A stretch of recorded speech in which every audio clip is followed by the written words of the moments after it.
Hello, greetings everyone from the bottom of my heart. A very warm Christmas season to you. Welcome you all today in Christ Consciousness. So I'm just trying to blend today what we call as the Christ Consciousness. This today's day of Christmas. So as we go ahead, I would just like to tell you it's not different from Krishna Consciousness, or God Consciousness, or Supreme Consciousness, Christ Consciousness. It's all the same terms. Rather, I would say it is the same like even the Guru consciousness, self consciousness. Today there will be a little disturbance here and there, some work is going on, so please bear with me. So, before I begin, I would just like to play a very beautiful song, which is a Christian song. It is sung popularly among the Christians, but let me just share this video first. I forgot about it. Please give me a moment till I share this.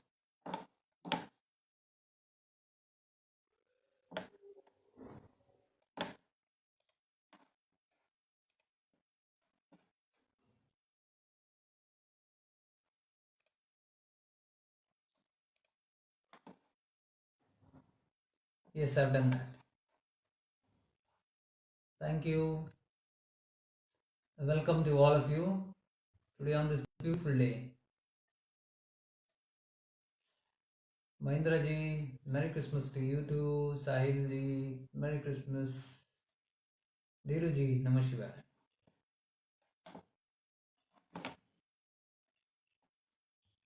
So it's a festive season actually. It's a beautiful season where we are all blending together into some higher consciousness. So Christmas is supposed to be blending into the higher consciousness, and until you tune into your higher consciousness, it's of no use. Otherwise, it just becomes a festival for the body and mind entertainment. So, as I always say, whichever festival it is, more than just wishing each other happy Diwali, happy Eid, happy Christmas, what is the meaning of that happy? Am I really happy? Am I really tuned into that consciousness which makes me happy?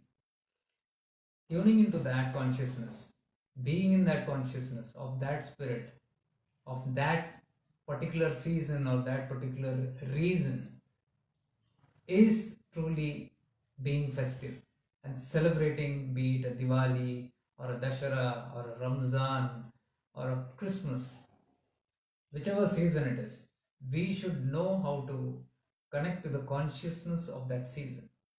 Otherwise, it's just another custom, another ritual, which will not really help. It will just mark a tick on your calendar, that's all. But nothing more or nothing less is going to happen. So we should develop this habit of always attuning into what is special for us. We are here to make the best opportunity of whatever we get. And what do we get? We get all these things as we live life in this worldly life. We come across all these days, and beautiful time when there is a conjunction, when there is a beautiful blend in nature. Something is always happening. The other day there was a beautiful planetary conjunction. So it is good to see those planets being aligned and the star and the Saturn and blah blah blah blah. But tell me, other than entertainment, it is a visual entertainment. You see something, you hear something, that's all. We are all thrilled, we want to see it, we want to know it. And that's all. When that moment comes, it passes away and the excitement also fades away. Why? Because we have not known how to tune into that. If there is a planetary conjunction happening somewhere, if there is some alignment happening somewhere in the cosmos, it is bound to be a special event because it's all a matter of energy. It's all a play of consciousness outside. Everything is happening very beautifully outside there. And there is some reason, something beyond our understanding that's happening. So if we have to know, if we have to benefit from that, you got to be tuned into that consciousness. Until you tune into that consciousness, It will just be another event. So I would always suggest, whenever we are in any kind of consciousness, any kind of festive season, tune into that particular day's consciousness. It will help. That is the only way to get through and take the benefit of that season. So today is Christmas. We got to be tuning ourselves more with the Christ consciousness. Now Christ is not a Christian. It's consciousness. It's a higher consciousness. Just like Krishna Consciousness. This being, Jesus Christ, was a human being in the highest form of consciousness. So he had already established himself in that state of consciousness. That is how we humans make use or get connected to these divine avatars who came on the planet and connect with them to the source that they were connected to, the higher consciousness, the supreme God consciousness. I hope you can clearly hear me despite there is some sound disturbance. Please let me know if there is some disturbance, though I won't be able to do anything much on it.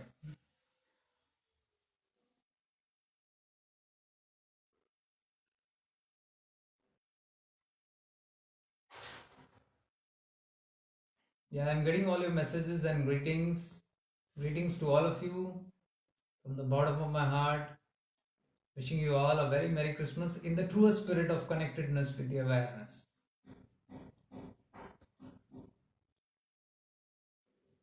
I wanted to actually sing a beautiful hymn today, but I'm not sure if the sound is distracting you. Please let me know. Otherwise, I'll do it when the sound goes off.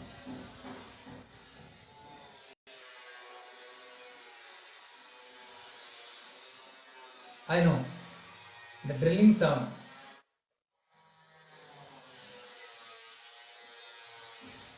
Okay. Somebody finds it very annoying, somebody finds it slight disturbance.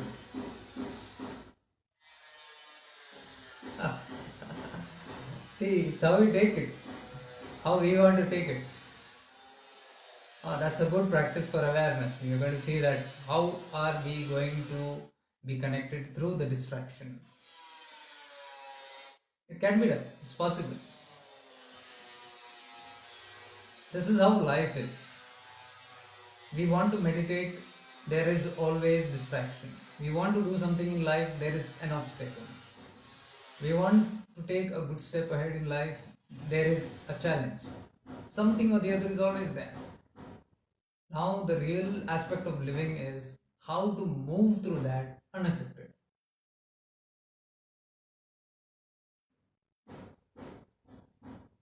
Yeah, welcome to all of you, Pradeep ji, Lata ji, Bhavani ji, Suvarna ji. Okay. Okay, let me see how, because I didn't have much practice on this. It's a beautiful song called Amazing Grace. This is a song that is very, very connected. I am to it because of the beautiful meaning that it has. And it is all about grace. The grace of Guru, the grace of God, all about grace. Amazing grace, which keeps us connected always to the higher sources. Even that we meet today, we are in conjunction here today, we are conversing here today in this little satsang. It is amazing grace. Grace makes it possible. It's not human effort. It's grace that makes it possible.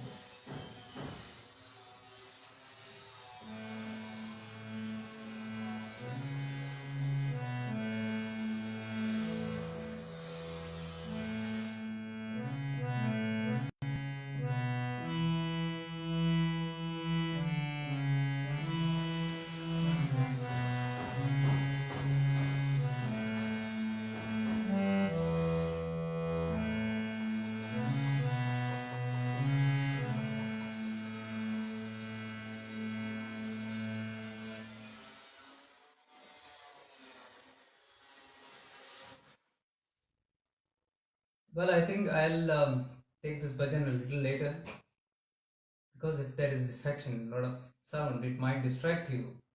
I'll go on singing. If it's okay with you, I'll continue.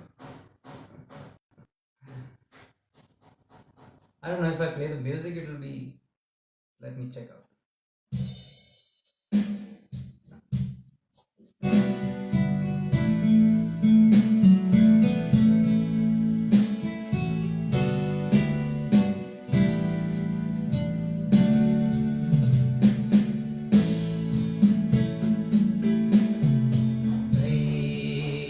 Praising grace, how sweet the sound that saved a soul like me.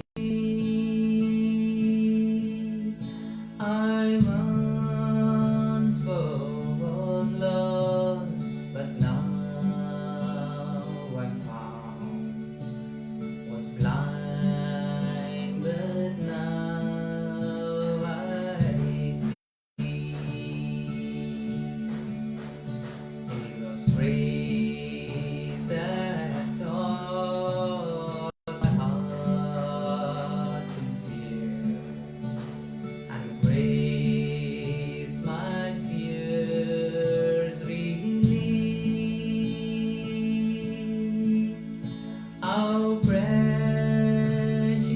did that grace appear, the heart I first believed. To meditate just toils and snares I have already gone. 'Tis grace that brought me safe thus far, and grace will lead me home.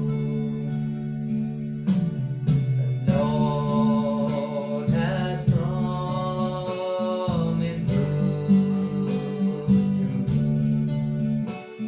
His word my hope secure. He will my shield and portion be,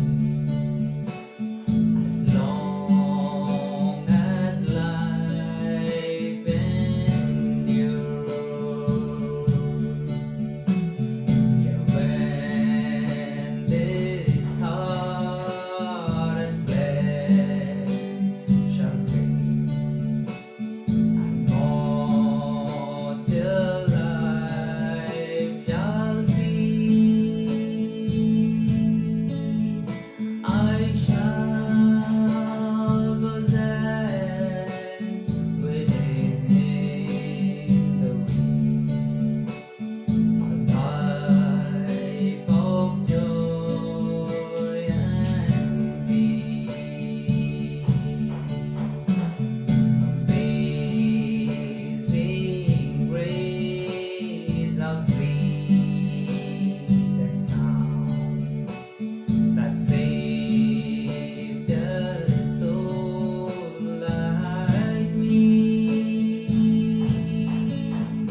I once was lost, but now I'm found. Was blind, but now I see. Was blind, but now I see.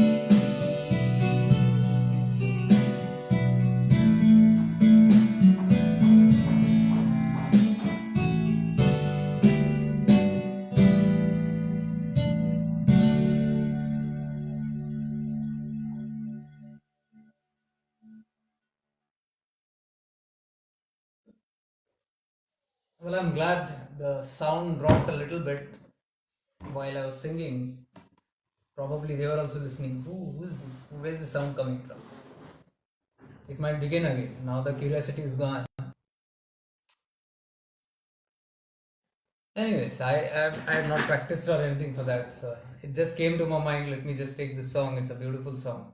This song actually, I love this song mostly because it reminds me of Ishan Bhaiya.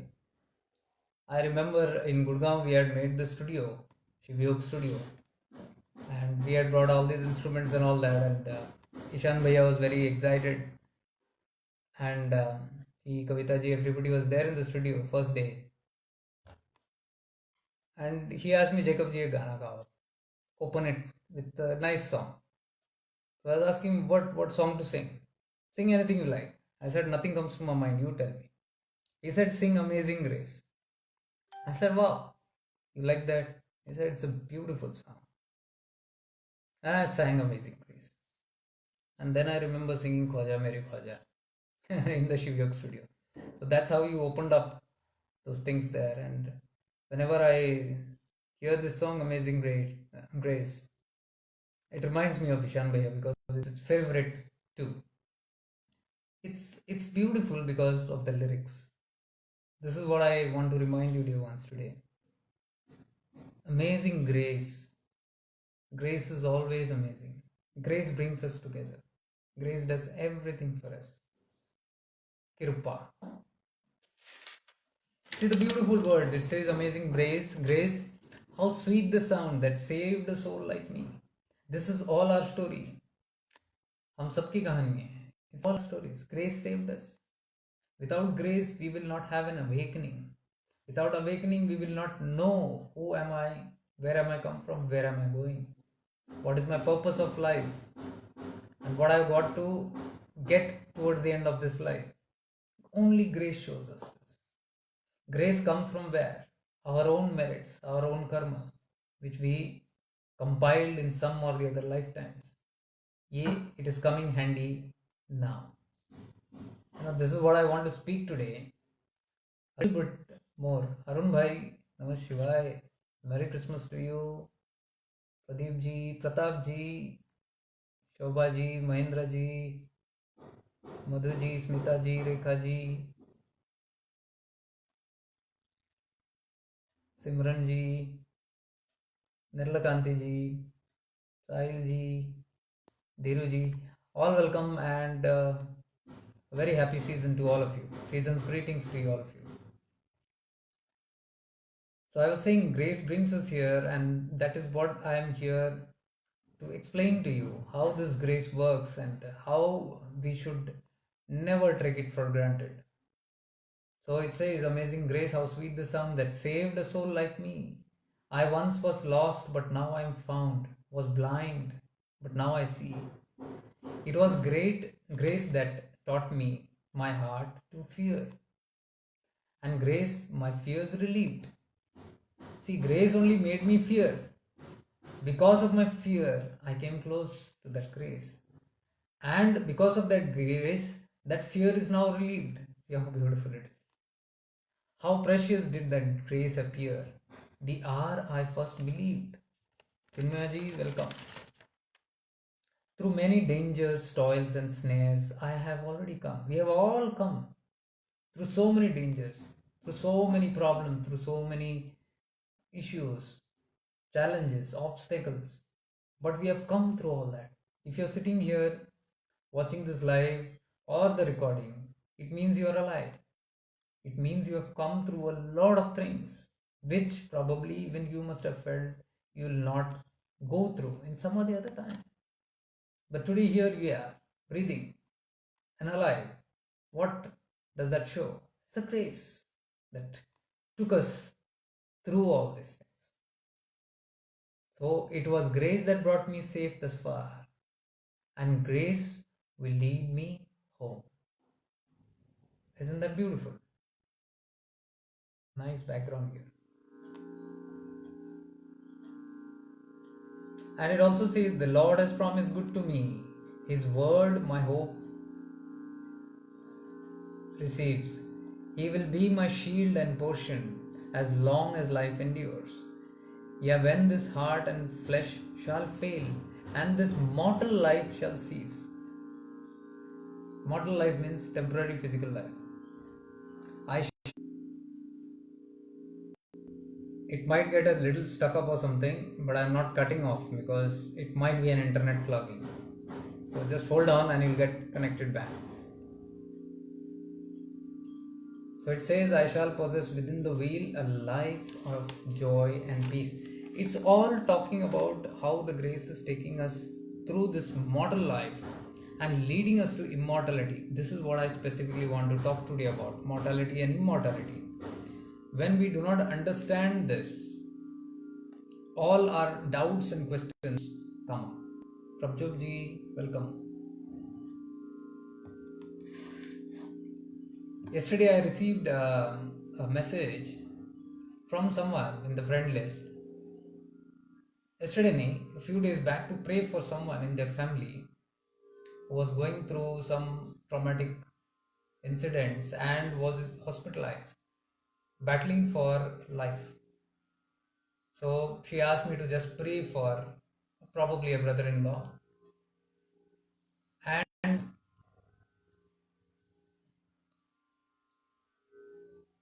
see, at times when we receive such kind of a request, most of the time, such requests come to all of us. Please heal. Somebody is hospitalized, somebody is very serious, somebody is almost on the verge of life and death. It's a last moment desperation that we have. And yes, as human beings, because they are our loved ones, we try to do everything for them. So the last desperate hope is prayers and healings.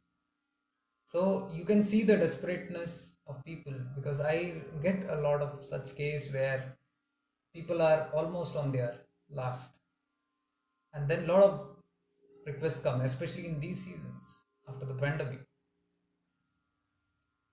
and there is a desperateness to save the person. Now, just most of the time while reading the message itself, it's quite clear in my awareness whether it's going to happen or not. But still, you cannot say anybody to anybody no, or you cannot go into those kind of predictions, or you cannot give a kind of preaching or anything. All that you need to do is just silently pray, because that's all that a limited human being can do. As I told, we are not gods here to intervene into something, intervene into the natural play of cosmic intelligence and manipulate anything there. Now, does that not happen? It does happen. There are manipulators, positive, divine manipulators, the mystics, the avdutas, the liberated beings. There are certain beings who have complete mastery over life and death. They can intervene if they want to. But we are not that. We are not them. It's a huge thing, it's not a small thing to interfere into free will, especially when it is about life and death. So if somebody is passing away and I get all these kind of messages, I simply pray. That's all that you can do. And what are the prayers? My prayers are never that, please save this person, please put life into it. No, you cannot pray that. What can I pray? I pray, let what is in the highest good of that soul and the soul around happen. Whatever is in the highest good of that particular soul, let that happen. Why so? Because most of the time we do not know what is good for the soul. Are you getting it? See, I'll tell you of one incident. It was a very common friend of ours. We were in the ashram. I was in Kartaja ashram at that time, and one of our colleagues was seriously sick and was admitted to the hospital. So I was back home then, and I got this message that this person is very serious, and he had been going through a lot of traumas for a long time, and he was aware of it. So he was hospitalized in the last moment, and things were very serious. He had gone into a coma. Now suddenly everybody started putting on messages of healing. Heal this person, save this person. So the message went around, and a lot of people tried healing, tried prayers, did everything, havans. Like this lady also wrote to me that the brother-in-law is hospitalized and they are doing the havans. And the havans are so powerful, I mean so continuous, that the whole room has turned black due to the smoke. Continuously they are doing havans. And the prayer came to me with great hopes that something will happen. Please be positive on it. But I said I'll just pray. And that's what I did. I prayed for the highest good. And in a day or two, I got the message that the person is no more. So she was, though, very thankful for all the prayers. But she said, I don't know, I don't understand life. Why, despite all the prayers, did the person pass away? Why did not God hear the prayers? Why did the mantra, which is supposed to be so powerful, did not work? Mahamrithyunjay mantra is supposed to be very powerful. Mahamrithyunjay mantra is supposed to revive people. That's what we have heard, right? It is supposed to throw life into even a dead person. We have heard of stories where Mahamrithyunjay mantra is recited and people have revived. But please tell me little practically. In this day, we have heard all this in mythology. In this day, how many of you have heard somebody reciting the Mahamrithyunjay mantra and people coming back to life? If that was the case, all hospitals, all mortuaries, and everybody would have been just sitting around ready with the Mahamrithyunjay mantra when somebody is about to die. Somebody is about to die and you start with the Mahamrithyunjay mantra and you stop death. If you read the Kathopanishad, if you read the story of Nachiketa, you'll have clear indications of clear understanding of what this is all about. Devans, please don't be disillusioned by the stories. I don't say the stories are wrong. They are true stories. But these are stories of a different yuga. And these are stories of beings with different state of consciousness. We are comparing that consciousness to our consciousness. Our consciousness, which probably has not even thought of God every day, or thought of higher consciousness every day. We have never lived in that kind of consciousness every day. How many of us live in that state of awareness all the day? In consciousness, in pure consciousness. How many of us rest in God consciousness, in the Guru consciousness? To even claim something like death, immortality or death. Now let us understand this very clearly. What is the meaning of Mahamrithyunjay mantra? Let me just read as it is what the Mahamrithyunjay mantra actually means. Because then I think you should have a very clear understanding. Okay, I'm reading it directly from the internet so that you understand it. And it's all crystal clear, I can translate it. Om Trayambakam Vijamahe Sugandhim Pushtivardhanam Urvarupme Bandhana Vidyor Mokshyamamrita. Now we are saying Om Trayambakam Vyajamahe.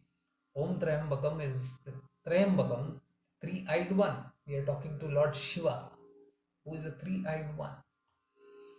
So we are saying we worship the three-eyed one, that is the Shiva, who nourishes all life on earth, Om Trembakam Yajami Sugandhim Pushtivardhanam. Sugandhim Pushtivardhanam means who is fragrant and who nourishes all life on earth. Then it says, Urvarukmiva Bandhana. Like the fruits fall off from the bondage of the stem. Here, it particularly they are talking about the cucumber falling, but cucumber is a vegetable. You take a vegetable or a fruit, they just mean the same. Like a few fruit or a vegetable that falls off from the bondage of the stem. The stem is holding the fruit.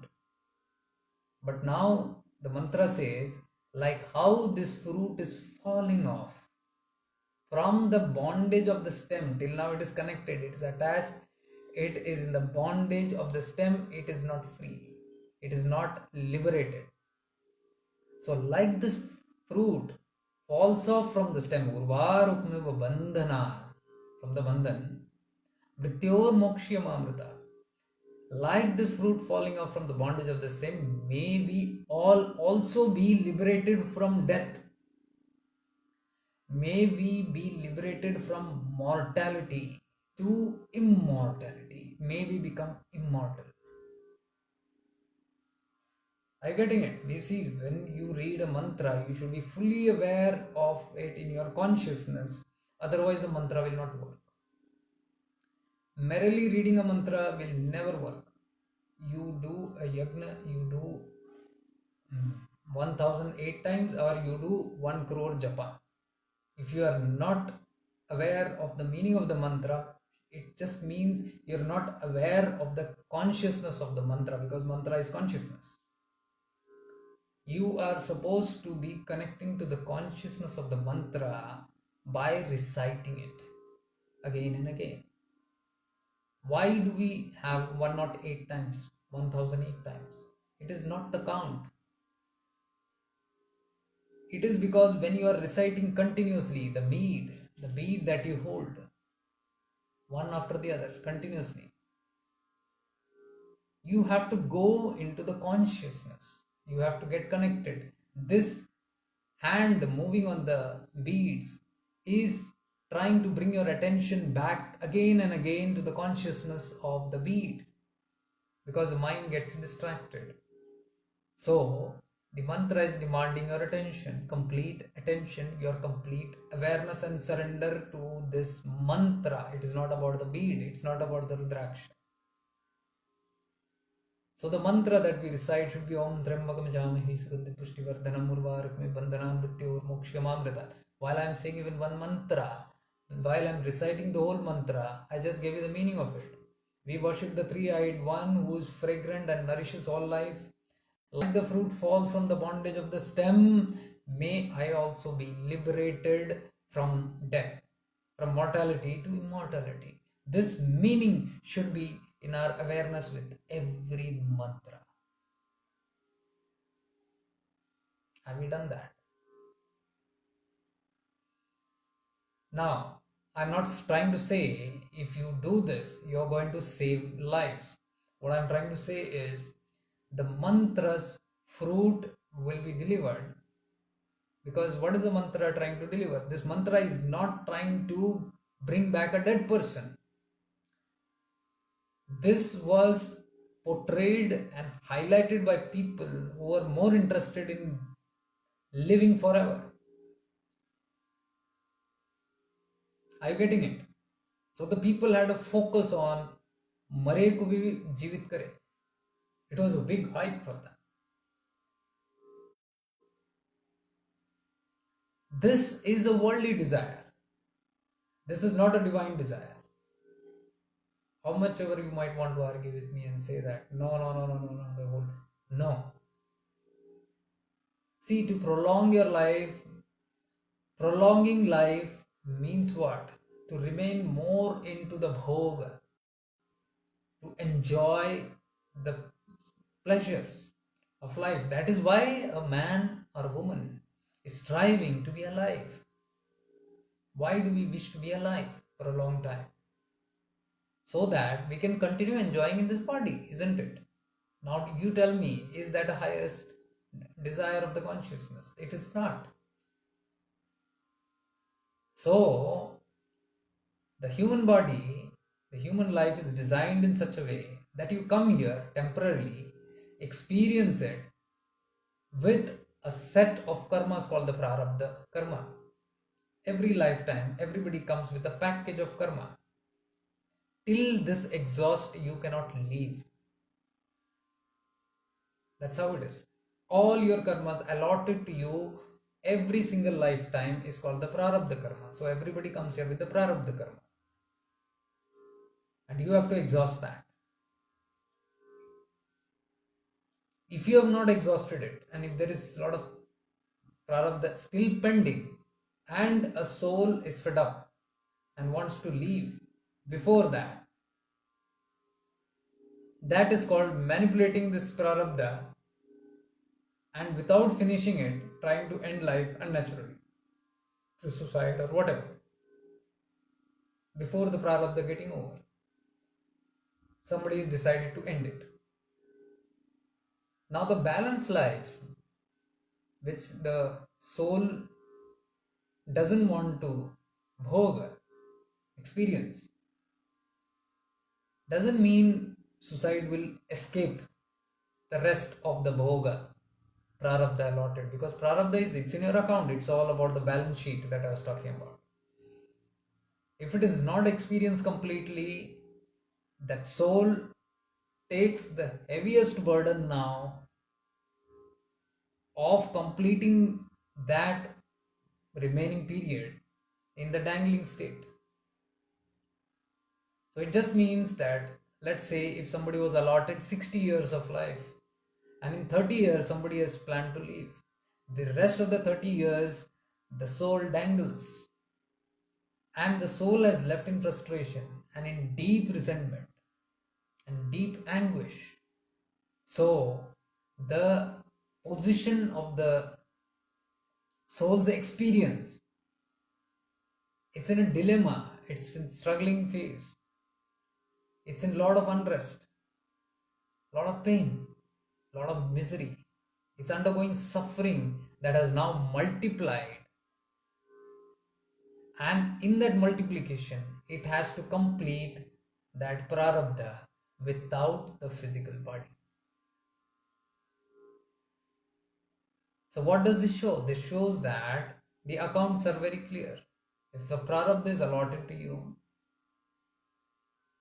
it has to be fulfilled. Now the other way around, if the prarabdha is coming to a completion, then do what? Come what may, you cannot stop that person from going. That's how life functions.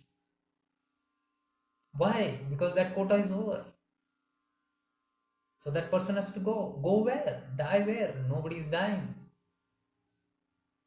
There is no death. Where is the person going? For the next quota. Because there are quotas allotted till liberation. All these quotas are not allotted by somebody sitting out there and making you a slave. It is we who have decided the quotas. How? Through our own karmic imprints. We create karma, we experience it. The balance sheet, we are the fillers.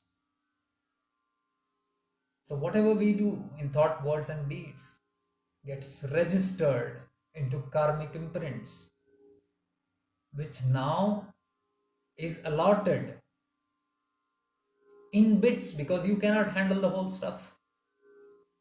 So it is said by the so-called God that you call, because if you believe in God, you can take it in this concept also.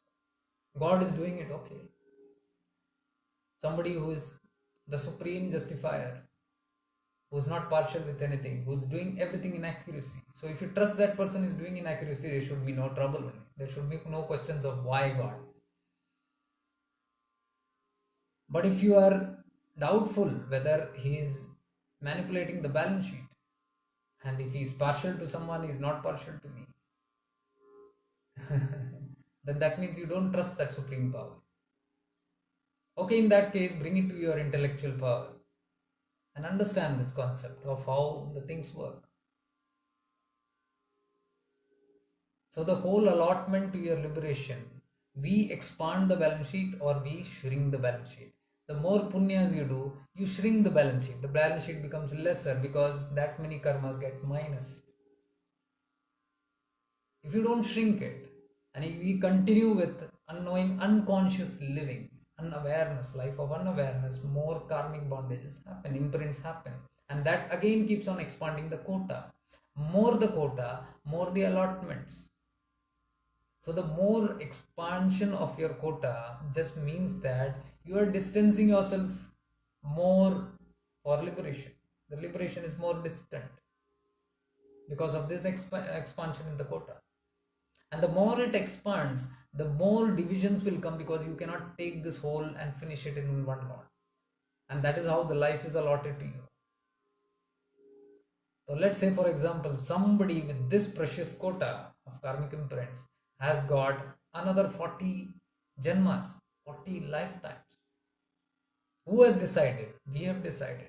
How did that 40 come? Why did that person get 15? And why am I getting 40? That person created only 15 quota. I created a quota of 40 lifetimes. What has got to do in this? Are you getting it? So I decide my quota. Now once the quota is fulfilled, there is no other way out to destroy that quota except from two ways. Through two ways which Gurudev has explained very properly, very clearly.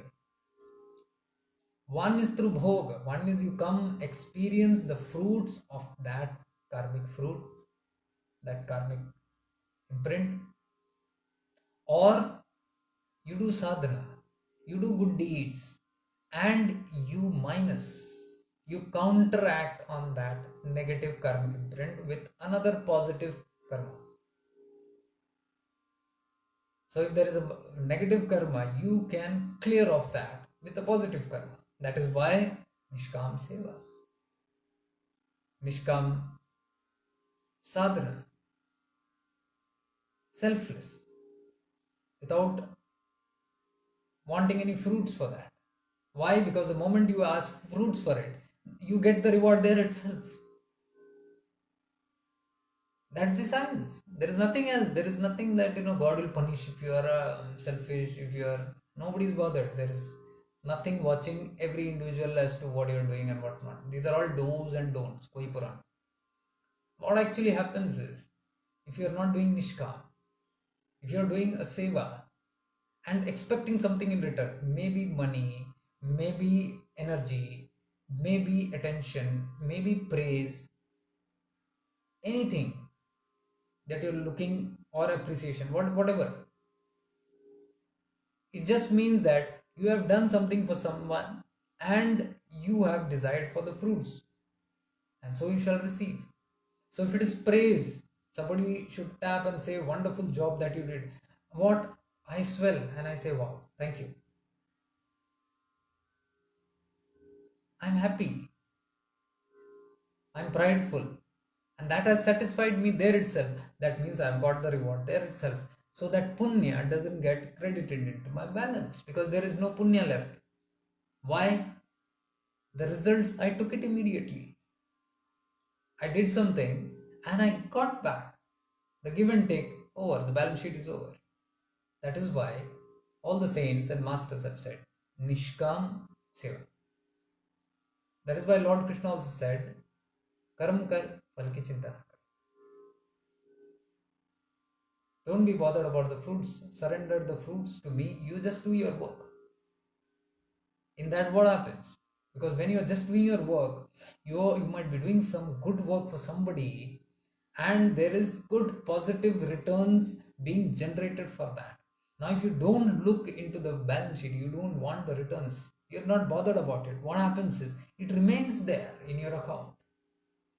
And if it remains in your account, what happens is, then only it can counter the negative balance sheet. If it is not there, the positive that you have created, it cannot diminish there. Because you have immediately withdrawn that here. Through sakam karma. That is immediate withdrawal of the fruits. Or maybe sometime later, in some way. So you allow the balance to be there and to play with the negative stuff. And that is how it annihilates and reduces. So that is another way to reduce your karmic imprints. Or by sadhana, when you do your sadhana, you are burning up those imprints which is in your karmic quota. You're burning it off before they become the bija, before they become the fruit, They are in the bija form, they are in the seed form. So you roast the seed so that there is no sprouting happening. Through sadhana, the tapa, there is no sprouting of the seed. Are you getting it? If you don't, and if you keep on watering it by encouraging that same kind of karma without being conscious, without being aware, then you're watering that seed, and that seed turns into a plant, into a tree, and into fruit. And that comes into our life as that particular problem or whatever. It is when we say the karma is ripened. So this is one aspect of understanding how life functions, how karmic imprints work. So either you wash it off through your good deeds or merits, or through your sadhana. This is what every seeker is supposed to be consciously aware of once they begin walking the path. Once you walk the path, you should be aware of this. Now it is very rare that seekers are aware of these things. They know of these things, but they're not aware of it. Big difference. Knowing is just wisdom. You heard it somewhere, you read it somewhere. You know, okay, I know this is the theory of karma, because when I answered the person, they said, okay, so this is just another theory of karma. Mantras have no impact, she asked. So theory is because you only heard it as a theory. It was not into your awareness. It was not into your consciousness. If it would have, the theory of karma would have seeped into your consciousness, first of all, these questions, these doubts wouldn't have arisen itself. It has arisen because it was not in your constant awareness. It needed somebody to tell you. Like when I told you about this, you said immediately, oh yeah, this is not once upon a time Babaji used to speak about it. He did not speak once upon a time. You heard it once upon a time. What the Guru speaks is always once upon a time verbally. But it should be in your consciousness 24/7. Even if it was said 10 years back, that should be resonating in your awareness. That should be floating in your awareness. That is when you pull the Guru's consciousness. The wisdom of the Guru gets transferred into your consciousness only when you are making this constant effort and conscious effort of bringing it down and putting into your awareness. Only when you keep it in your awareness shall these things live in you. And when they live in you, they destroy all the samshaya. Samshaya is doubt. All these kind of doubts will be cleared then and there itself. If doubts are cleared, if there is clarity, if there is light, the frustration, the agitation, the misery, the suffering, the pain, the confusion will not arise. Because the truth is always in your awareness. You have not forgotten it. You don't need another third person to remind you of it. So the theory of karma, which is explained by Gurudev, is very deep. Do not keep it just as a theory. It is not just a theory. The title is Theory of Karma. Logically explained for our logic minds to understand. Right now also I am explaining logically. But if you are in awareness, you should be able to take it into your consciousness. Your consciousness should be hearing this, not your ears or not your buddhi. Because if you hear, your buddhi hears it, the buddhi will be stimulated and entertained till we are talking about it. Once you leave from here, it will be off your mind. you'll be into back, the same old you. That is why we say whatever we capture in your awareness. That is why I put a message here, be with me, in quotes. Be with me is being with me in the present moment in awareness. So that whatever we are sharing, because what I am sharing is not from my buddhi.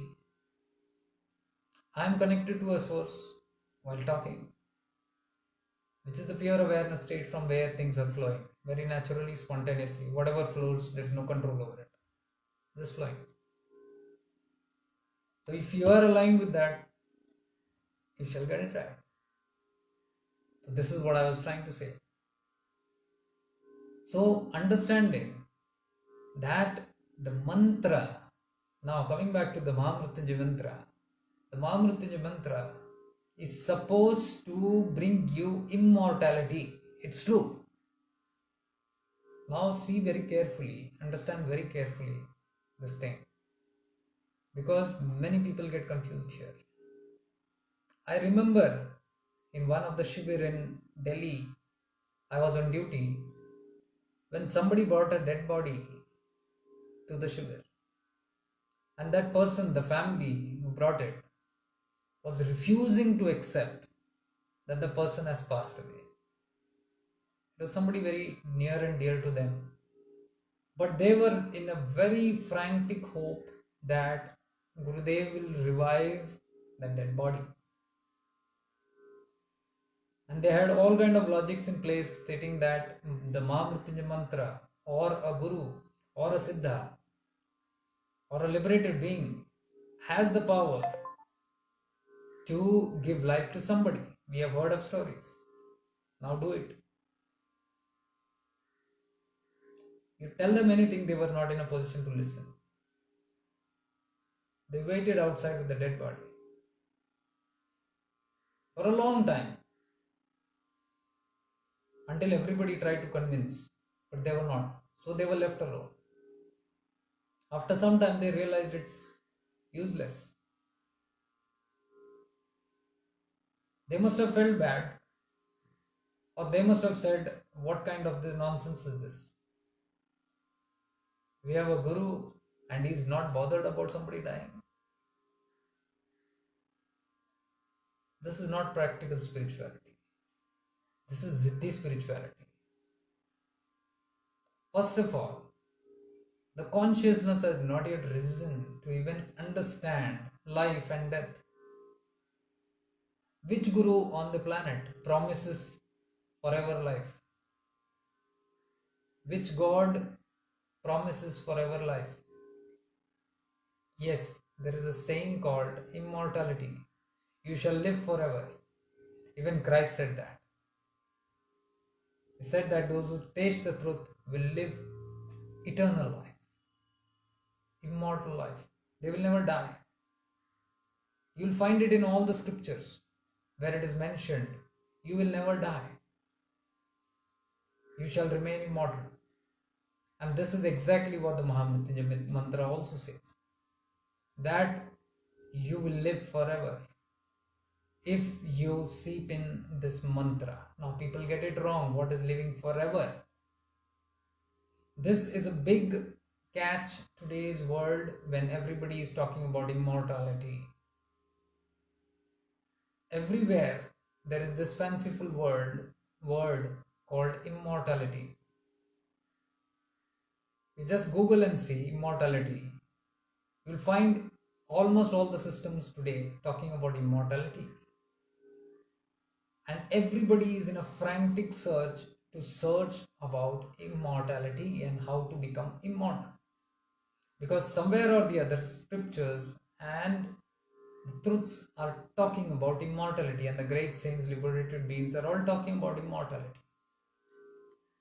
But alas, the thin difference between understanding what is that immortality is still not clarified. Immortality means your soul. Everybody is just talking about your soul, which is already immortal, my dear ones. The soul is immortal. The soul never dies. You know it. Theory itself, you know it, that you never die. You go on, you always existed. You are existing and you will exist. You're only changing the bodies and going through different experiences. Why? Because of the quota system. You are allotted different quotas. You got to play these kind of roles to finish this kind of karma. Okay, this lifetime. Once you finish with this quota, okay, you have got another balance with these people, these things, these aspects. Oh, this is another lifetime. For that, you have to take this kind of a body, this kind of a setup, this kind of a place, and these kind of experiences you'll have to go. So, not possible in this body. This body's quota is over, it's done. Now, the next quota is this. After that, next, till all is exhausted. And every lifetime you decide whether you are going to prolong that quota more or shrink it. How? Through your actions, through your free will. Nobody has any rights other than yourself. Not the Guru, not the God. You only choose. You choose whether I am going to shrink my balance quota or I am going to expand that quota again. You might say it's in unawareness. In unawareness only maximum quota expansion happens. Because everybody says, who cares, we'll see after death. But till you die, you prefer to be unconscious and you don't know the risks involved. Unconscious living attracts more karmic stuff. Unknowingly, you create a lot of karmas, you generate a lot of karmas. A conscious person will never create karmas. That is why I am stressing so much on being aware. Awareness, shifting into awareness. When you shift into awareness, you are conscious of your balance sheet. You're very conscious that you don't create unwanted nuisance anymore. You're already stuck up with so much. You're doing so much to get relieved. You know the struggle. So when you know how much it is costing to be in this body and go through all these traumas which I have only created, pushing away the truth and saying, let me think about it later, I don't want to see it now, it will only create more havoc. Because when I try to push it away, I am choosing to be unconscious. And while I'm choosing to be unconscious, that means anything and everything that I do, I have no accountability, I have no awareness of it. And then I keep on doing anything and everything, which will only add on more to my stuff. I might not realize it.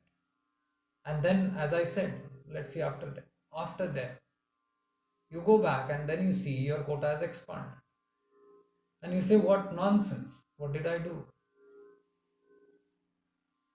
All this life I went and time I spent on earth going through all those experiences to come back and see that this damn thing has really expanded. You might ask God, because you say God is not talking, but there, okay, let's say the divine spirit is there, the consciousness. You're asking why. The consciousness will remind you that this is what you were supposed to do when you went from here. When you chose this body, you went in awareness, complete awareness, that these are the things I'll do and I'll rectify. But the Maya, the illusion, overpowered you. You may ask, oh God, why didn't you do anything if you love me so much? God will say, I did everything for you. I reminded you on and often, again and again, through many sources, through many people, through your Guru itself. Why did I send a master to you? Why were you attracted to a master? That master is a reminder. That is why I say Guru is a reminder of your ultimate purpose. Guru is not a reminder of your petty desires. Guru is not the ATM machine for desire fulfillment. Unfortunately, we live in such a social conditioning and everything is based on greed. and everything is based on some returns. Kuch do, kuch lo. It's like mall mein jao, kharido. The power of money. With the power of money, I buy everything.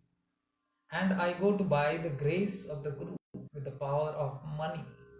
Book a seat for me and I buy grace. It doesn't work that way. These appointments with your Guru are very precious, because these also you had chosen before you came down here.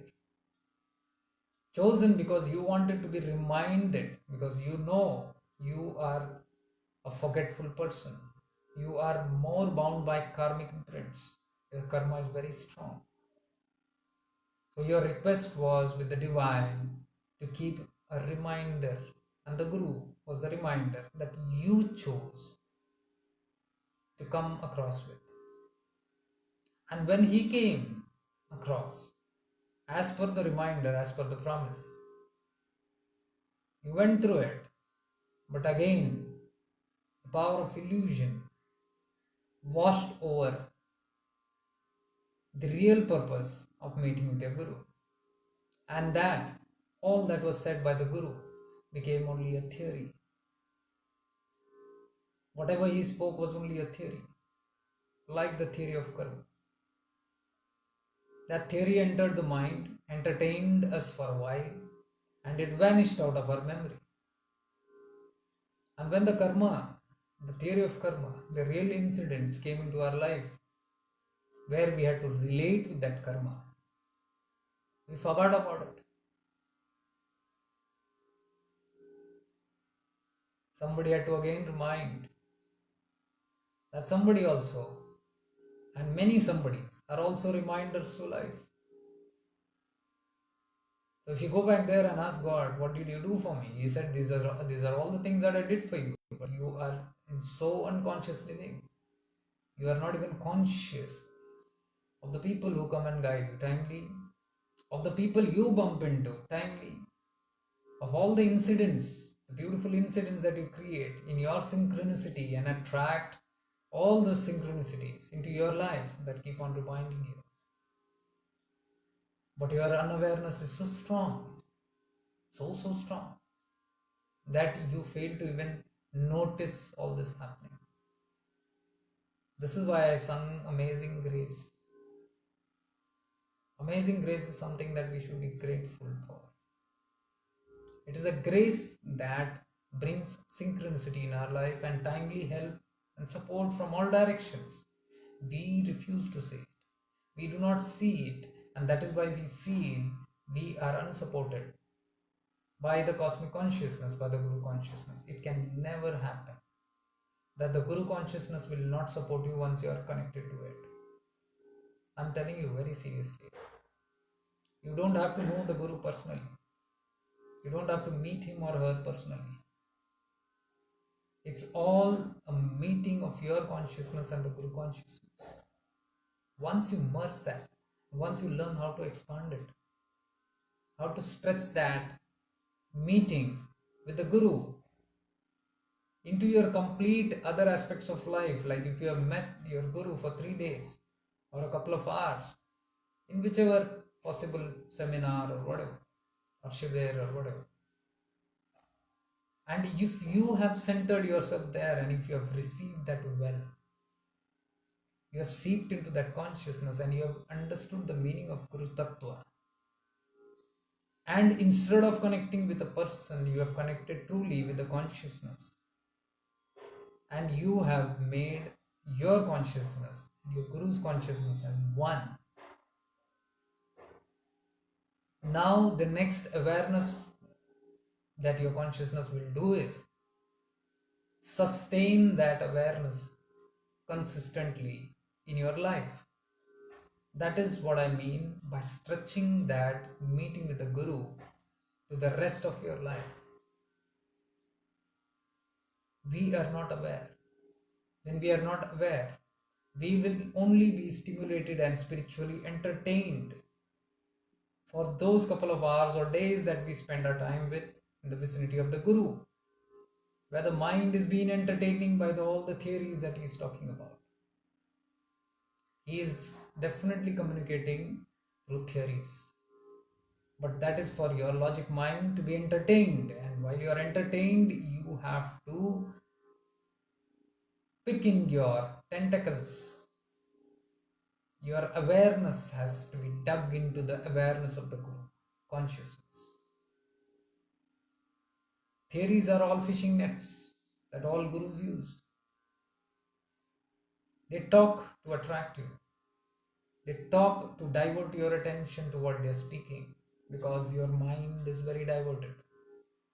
Your mind is easily confused. Your mind is easily distracted. So the Guru needs a tool.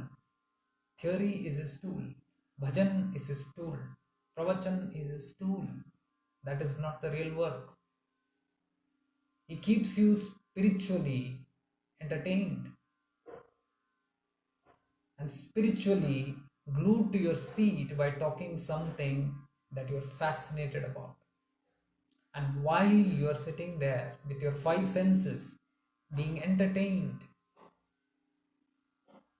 he does something through his sixth sense, above the five sense. Sixth sense is the intuitions. And there are higher senses. So his work of the higher senses will begin only when your lower senses are grounded and rooted in what he is supposed to do. He has to play tricks because you have played tricks. The mind is very tricky. The mind wants to play games everywhere. So the Guru also plays the games. He keeps you entertained and then he does his work on you. Now, fortunately, if you are aware of that and even if you have got a glimpse of that work that the Guru has done on your consciousness, and it will happen, nobody is spared of it. Everybody who comes into the clutches of the Guru's presence is affected by the consciousness of the Guru. That's how divinity works through the Guru. It's, you can call a compulsory vaccination.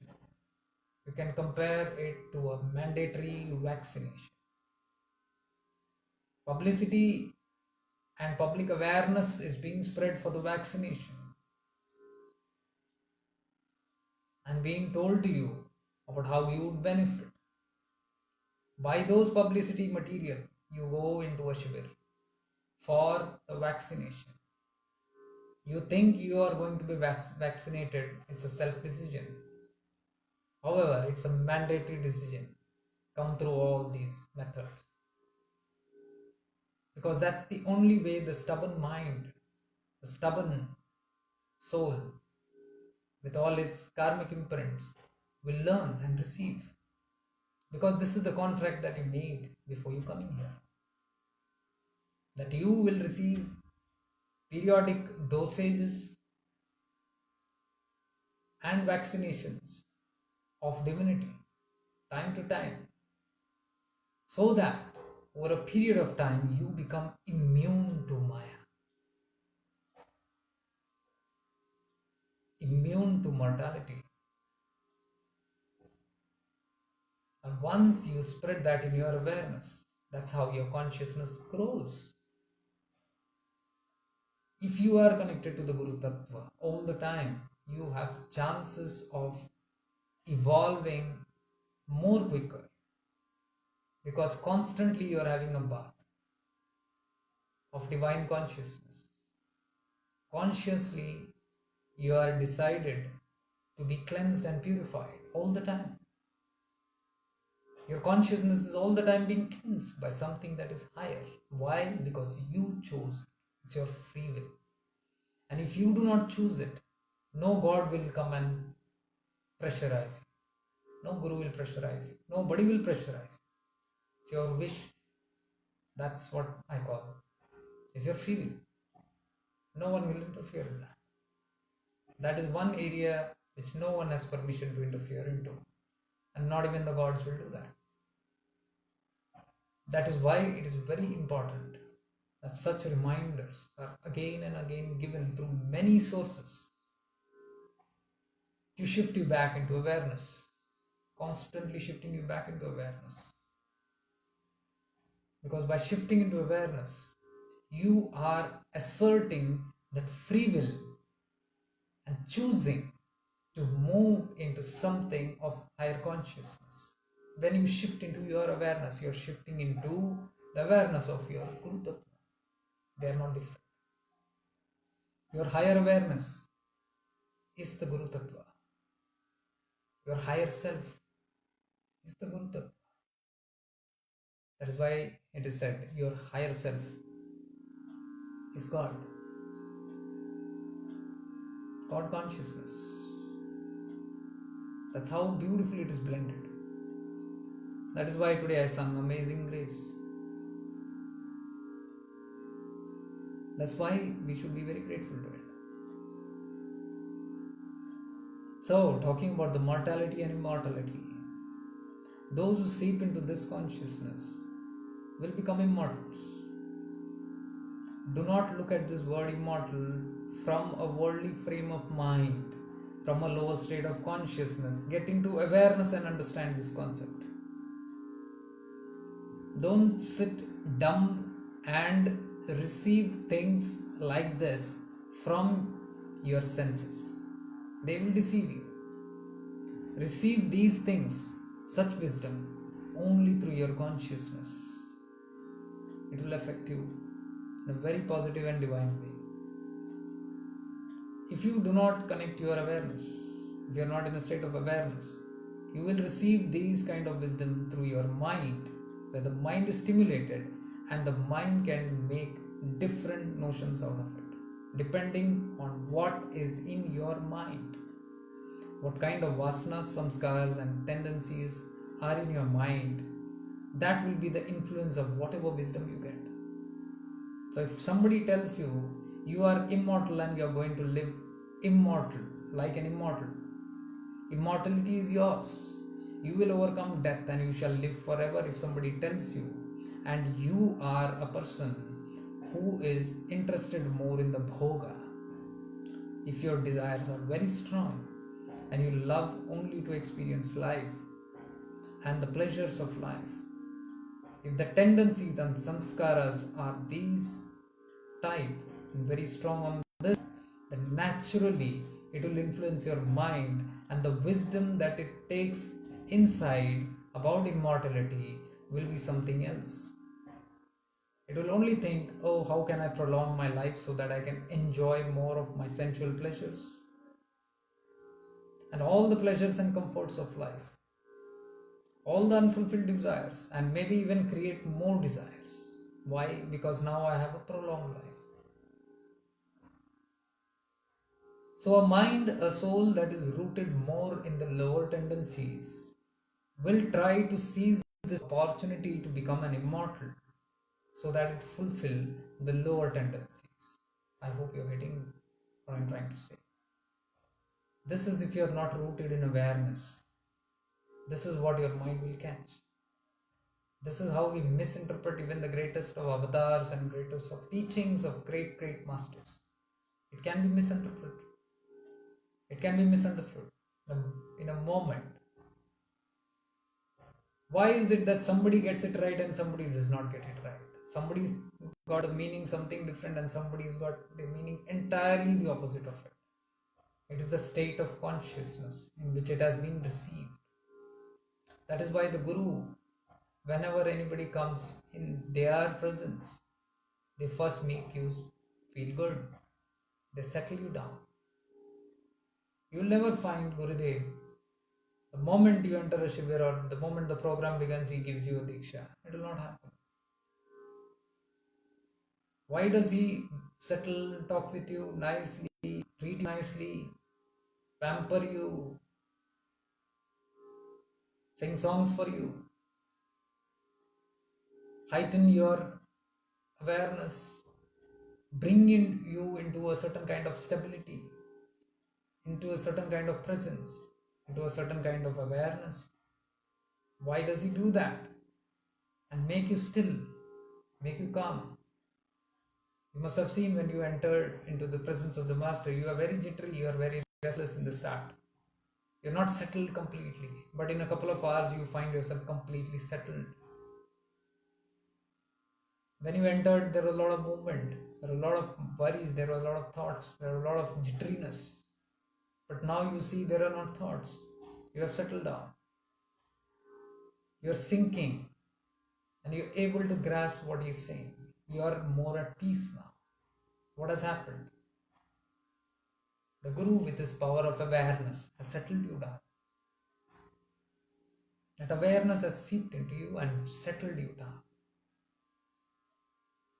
When you are connected to your higher consciousness through the awareness, like I am reminding you of your awareness in this session, and I'm sure many of you are right now rooted in awareness. I'm sure of it. Because if you listen through your awareness, this is what will be the outcome.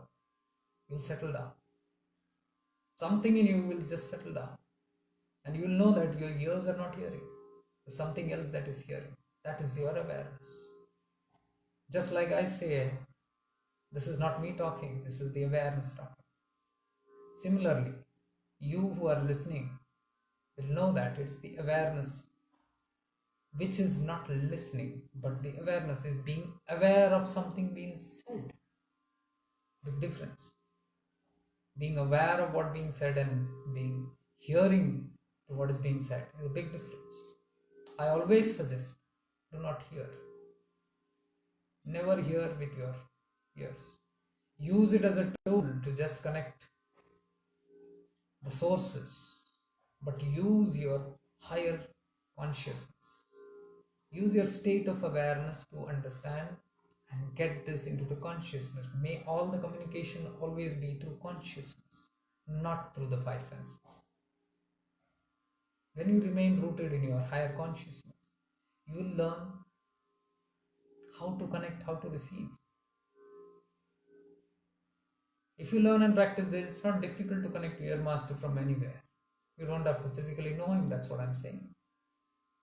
The same technology that you expand your awareness and connect to your Guru consciousness.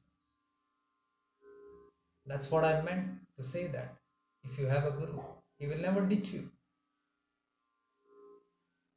It doesn't mean anything physical. It's completely the Guru Tattva that I'm talking about. Trust me if you can. Trust me after you experience.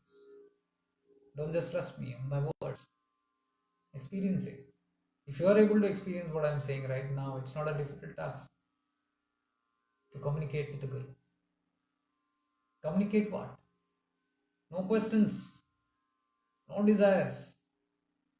Mind you, desires and questions and all those things are again from the lower tendencies. That means you are not in a state of awareness. It is a mind playing games that I am connected to something. I want to ask. Let me tell you very clearly, Devas. If you are connected very accurately, very precisely, and very genuinely with your Guru Tattva, there will be no thoughts at all. There will be no asking and demanding and cribbing and crying and the whys, why this, why that. No demanding for any explanation. You are not connecting to a civil court where you demand explanation or you file an affidavit or you file for a case. You don't seek justification, or you are not talking to Mr. Justice. You are communicating with a higher consciousness. That consciousness which is the knower of all. You try it and see. You will go mum. If you go mum, if you go silent, if all the thoughts drop down and you feel at ease, you feel something very beautiful happening within you. Know that you are properly connected and hooked on to your Guru consciousness. There will be only a transfer of energy. Transfer of energy from your side to that side and from that side to your side. This is where from all the divine wisdom flows, all the divine light flows, all the divine love flows, and all the divine protection flows, all the divine guidance flows. What makes you aware? What takes you through life? Is this guidance?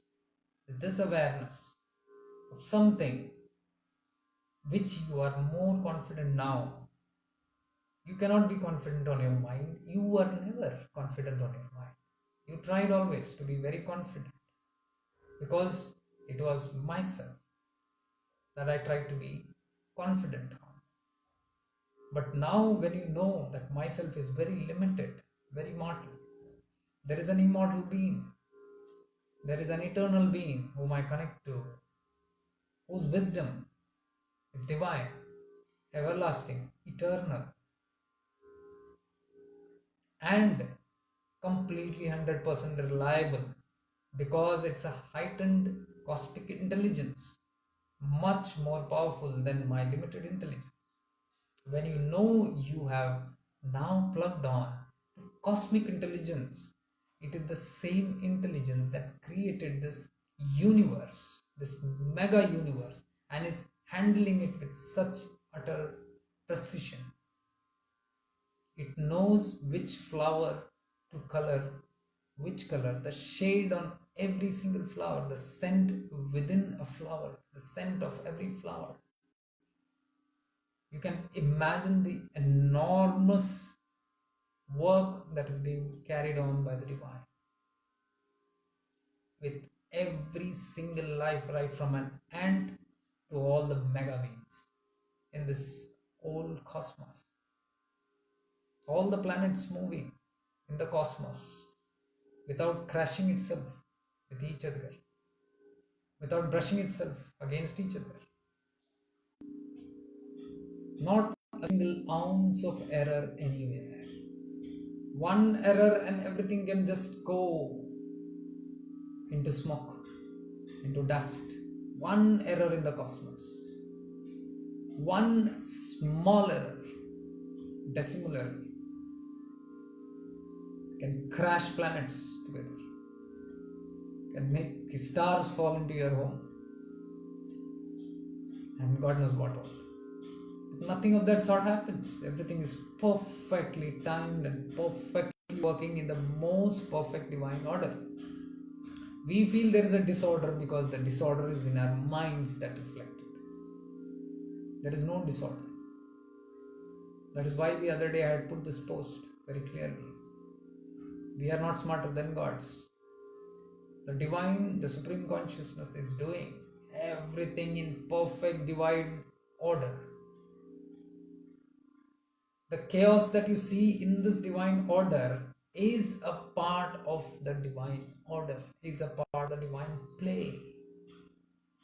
It doesn't happen everywhere. Every planet, every realm, every astral dimension has different plays. What the play is going on right now on cosmos, on the planet Earth, is not the same as it is going on in some other realm. Some other realm, it is some other place, some other laws are bounded. They are binded by those laws. We are bound by the earthly laws. There are some earthly laws, the law of duality. We are bound by. If we chose to come here and play this game here, we are all playing divine game. We chose to come here with our quota. Once we finish this quota, we will go with our next quota to finish on till we finish our quota, entire quota. We choose to come and play this game. So if you have chosen to come here and play this game, you are very well aware it's a temporary game here.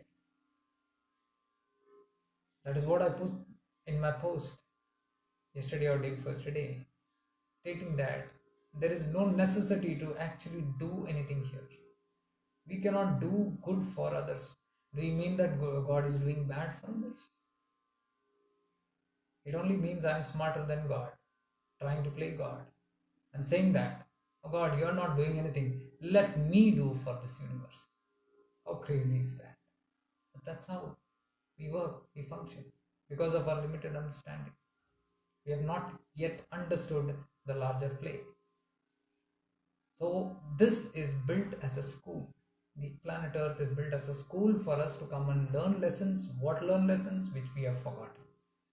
The earth reminds us of our divine purpose.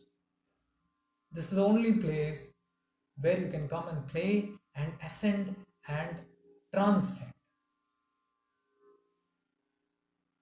That is why it is said, Bade Bhag Manushya Tan Pava, because only through the Manushya body, the human body, can you transcend these flaws of yours.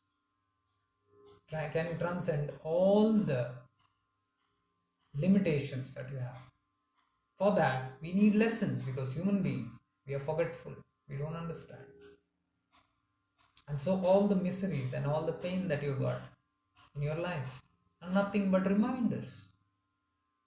They're not punishments, they're just reminders telling you something is wrong somewhere. You are forgetting something somewhere. Time to connect back to the higher source. If you forget it, things will get more dense, things will get more tightened up. And that is why you see finally many of them come into spirituality being completely drenched, twisted, completely shattered. Many of them enter into spirituality in that mode, in that phase. They can't take it anymore. Can't take it anymore. And where have you entered? You have entered into the zone, which is like a fishing net. It's a trap for you. All the challenges of life are traps to get you back into action. If those challenges never happened, you would have never come here, my dear. You would have never met your master. You would have never entered into what we call the spirituality. You are here because of certain reasons. Now tell me, should we be thankful to those reasons or curse those reasons? Never underestimate the challenges that made you what you are today, that brought you where you are today. This is why I thank today with the song of Amazing Grace. The grace is amazing. We can't see it. It works in amazing ways.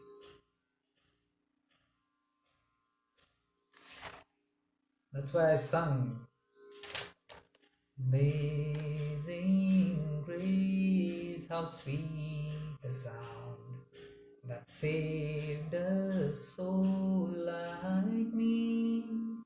I once was lost, but now I'm found.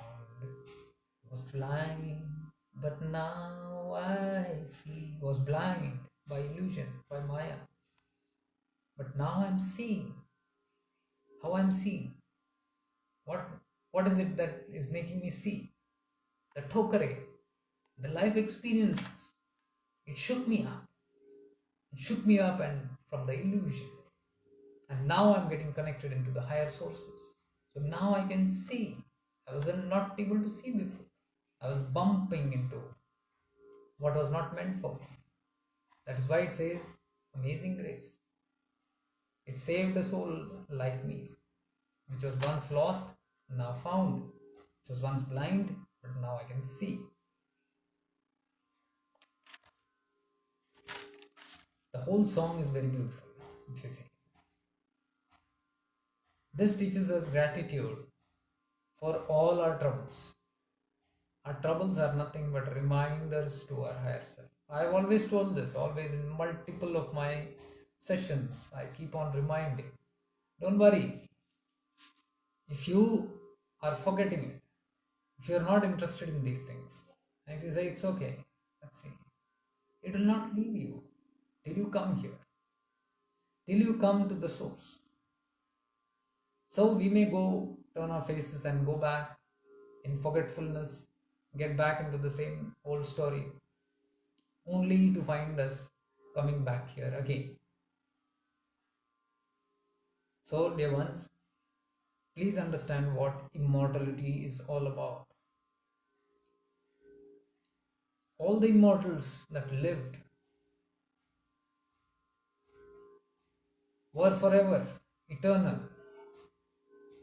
Like all the great masters are reminding you, you are an eternal soul.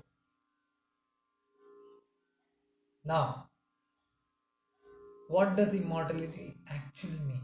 It means that making this more aware that you are immortal and being rooted and seated in that immortality.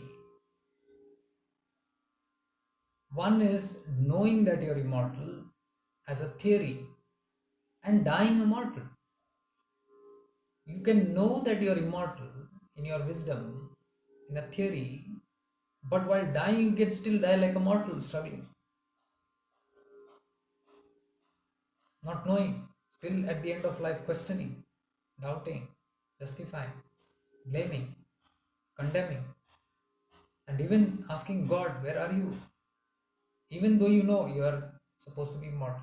That is just the mindful knowing. Now, being rooted in that knowing of I am an immortal is an experience which needs a lot of grace to come into your life for you to experience I am immortal. When you are rooted in that experience, in that awareness that you are not, I'm not going to die. How will you know it? It will reflect in your daily life. It will reflect in all your questions that you have. It will reflect in all these incidents that you have. If you see death around, you will not be shattered. If you see somebody dying, you will not get panicky. You get panicky because you know you are immortal, but you have not experienced that immortality. Experiencing the immortality is one thing, knowing it as a theory is another thing. What I am talking, what spirituality is actually talking when they say you are an eternal being, it is talking about your experience. Experience that. Move and work towards experiencing your immortality while you are in this mortal body. It is not about after death. It is about experiencing it here and now. How do you experiencing it? By rooting into your awareness. Awareness. When you root into your awareness, you will know that I am that I am. I am that presence. I never go anywhere. I never die. I am here and will be here. My experiences will tell that. So once you know that, the fear of death will start fading away. These are your responders. These are your proofs of how much you are experiencing that awareness of I am that I am. It's not just about theory, it will become your experience. How you reflect life, how you see life will change. Knowing will not change, experiencing will change. How will you experience? By completely moving into that space again and again, again and again. Of which space? Of that immortal space. What is the immortal space? The awareness. Shifting into awareness all the time. Whenever possible. You can remember your awareness to be aware only if you practice again and again. Until one day you don't need to practice. You are in that state. You don't need to remember that. It's just a part of you. It's our alert and awake. So there are moments in our human life when we slip off. We fall into unawareness, unconscious living. But the heightened sense of awareness is always alert behind you. Even if you move into that frame, that consciousness will pull you back and make you aware, wake up. And then you say, oh, I'd lost my track. Okay. Then you come back. This is how you practice again and again. This is that zone which is nothing but the Guru Tattva. There is a Guru Tattva that is constantly guiding, protecting, and working on you. When you move into awareness, you are in sync with that Guru Tattva. When you move out of your awareness, you move out of sync from that Guru Tattva. So you lose connection with your Guru Tattva. You lose the divine protection, you lose the divine guidance that was flowing continuously. If you want to be rooted in that, you got to move back into that awareness. Simple as that. When you move into awareness, you sync with the Guru Tattva. That's how it works. If you are experiencing the Guru Tattva, fine. If you do not have a Guru and you are seeping into the God consciousness, is one and the same. The moment you move into your own awareness, you are moving into the space of godliness, divinity. That is where all the higher realms are aligned properly. There is an alignment which we call the Guru Mandala.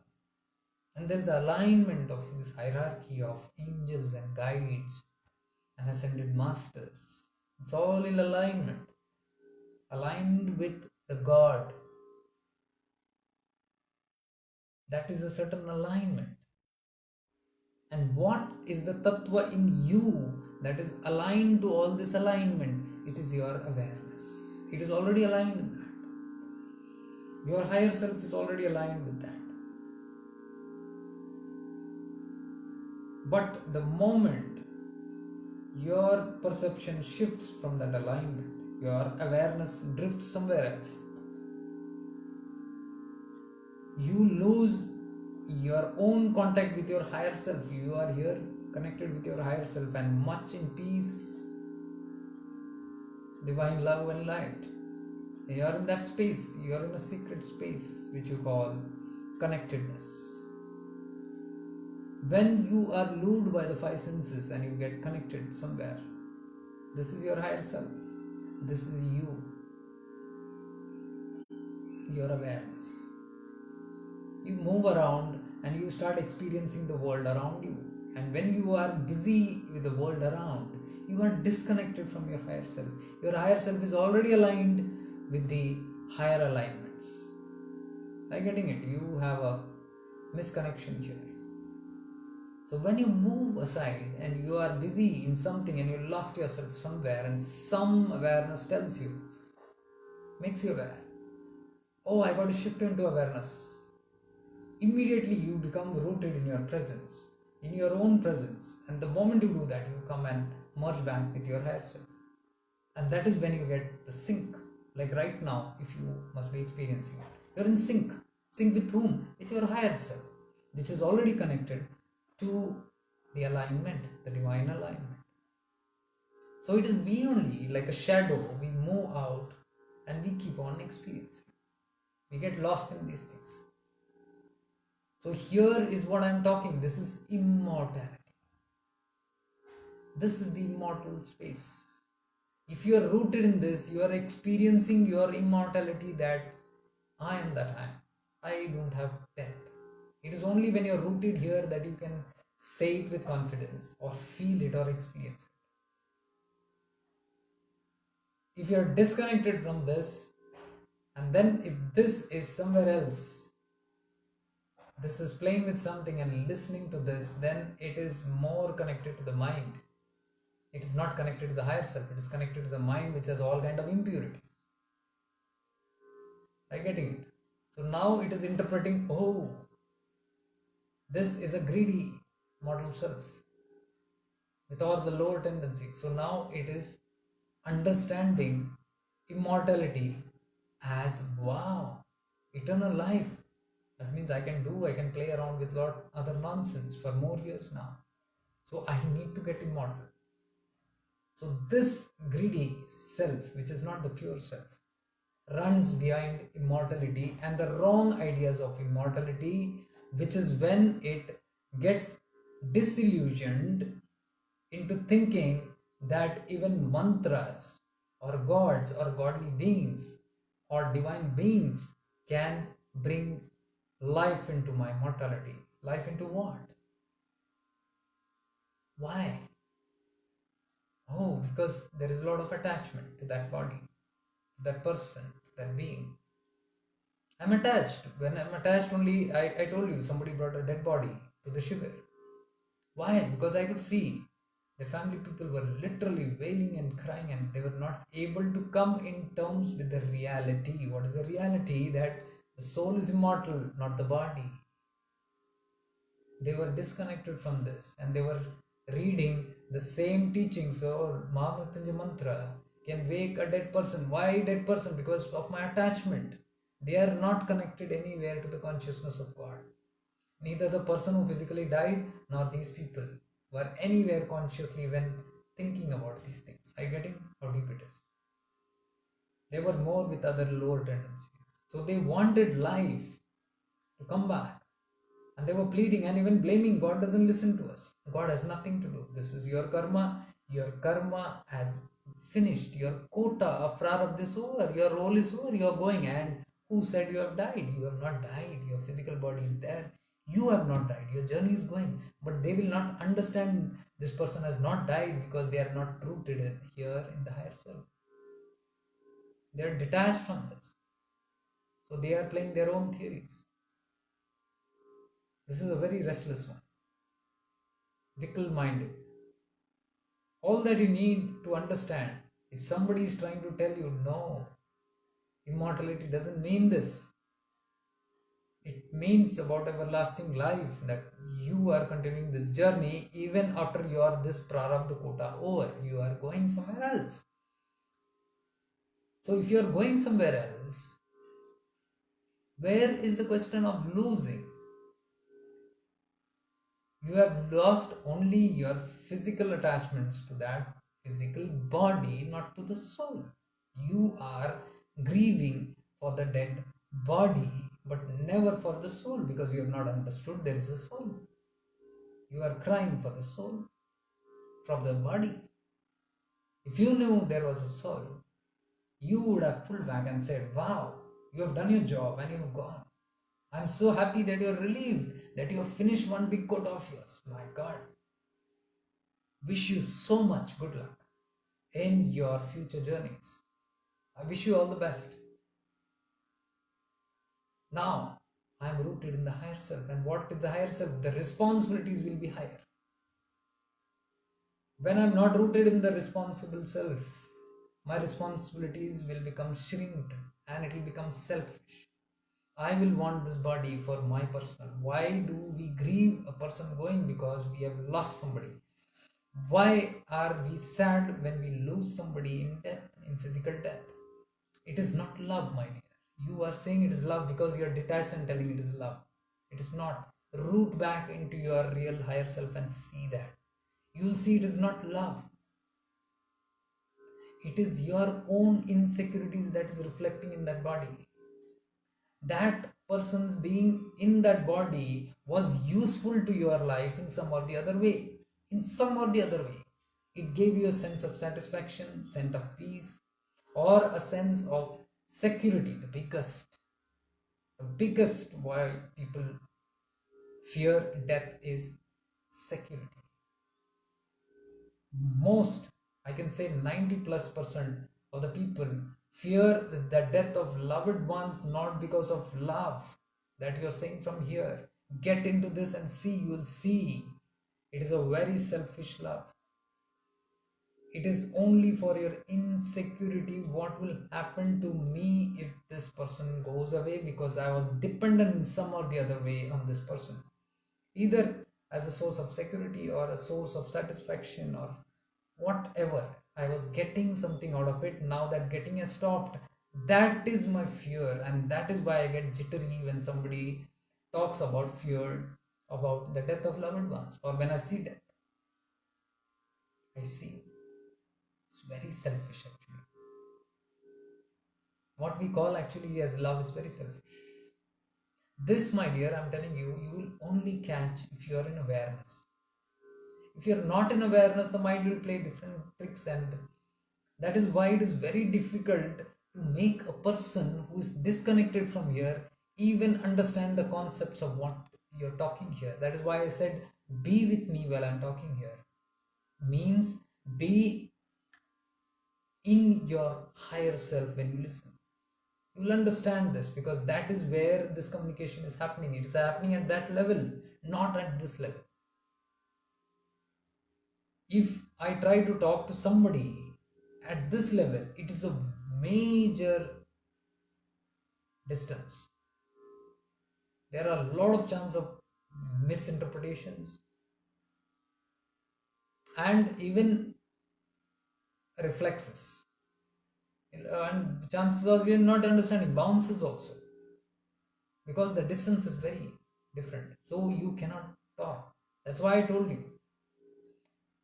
These are all methods to make you sync. And once you're in sync with your higher self, anything that is in higher self will be connected. You will be connected. Like right now, if I am talking here connected with my higher self, I will only connect, my energies will only right now, my consciousness will only be able to connect well with those who are connected and synced with their own higher self. Are you getting it? That's how the circuit happens. Otherwise, it will not going to connect.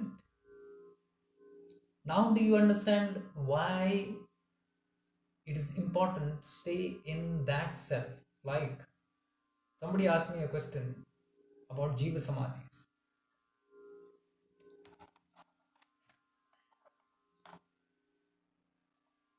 I have a doubt. While one sadhak visits Jeeva Samadhi, does he get spiritual benefits? I would request you to please clarify on this. Yes, but it will depend on these factors. Whether you are going to that Jiva Samadhi as this, or are you rooted here and going to the Jiva Samadhi? If you get rooted here and go to the Jiva Samadhi, you will connect to the consciousness, because that which is there in the Jiva Samadhi is in alignment. Are you getting it? It's in sync. You can only sync with that which is perfectly in sync with the consciousness. So if you go misaligned, it's what I told you. It's like me trying to talk higher terms and higher sense of perception and awareness and consciousness to somebody who's disconnected from their higher self. It will never make sense. These are just words. It might even go bounces. So what will happen when you go to a Jiva Samadhi? If you are going separately, it will be bounces. You'll see, okay, there is a Shivlinga, there is a lot of dirt lying here and there. What is so holy about this place?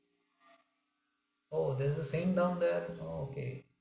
I don't know why they don't clean this place. They should have cleansed this. I could have sat very much nicely. There is no place to sit here. It stinks. Disconnected.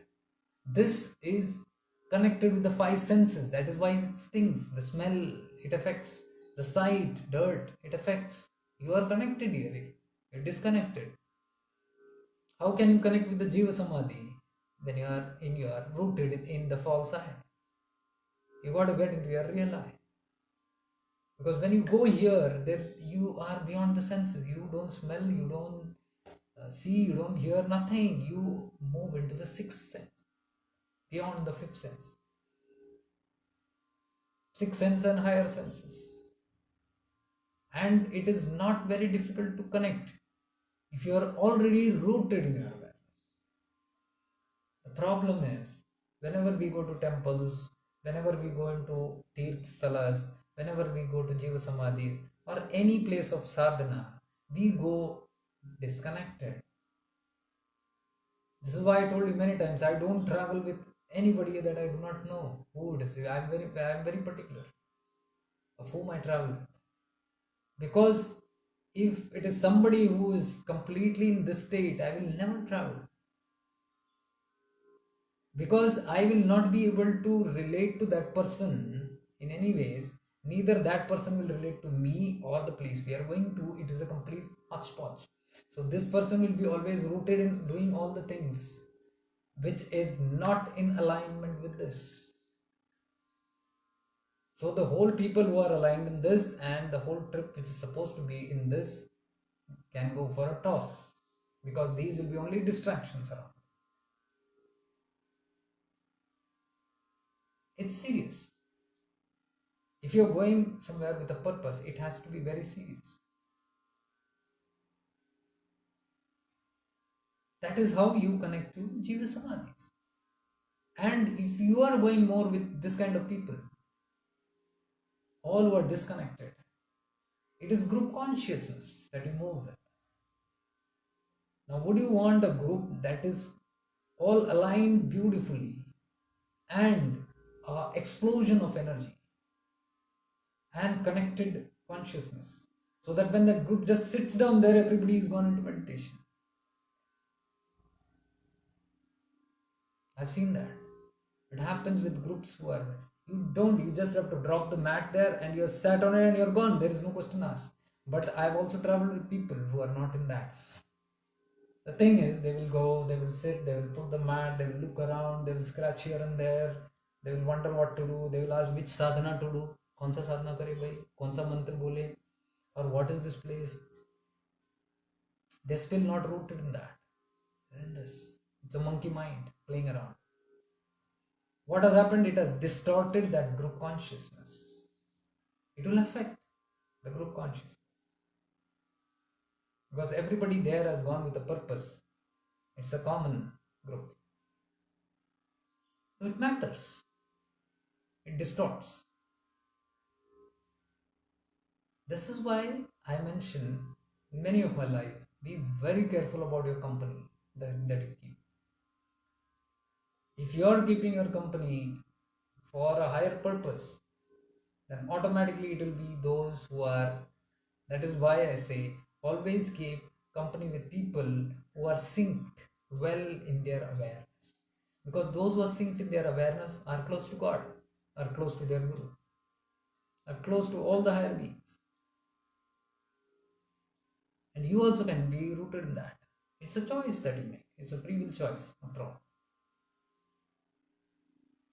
That is why I rather prefer spending more time in the presence of saints and enlightened beings, and masters and avdutas, mistakes, and whomever I can get in touch with.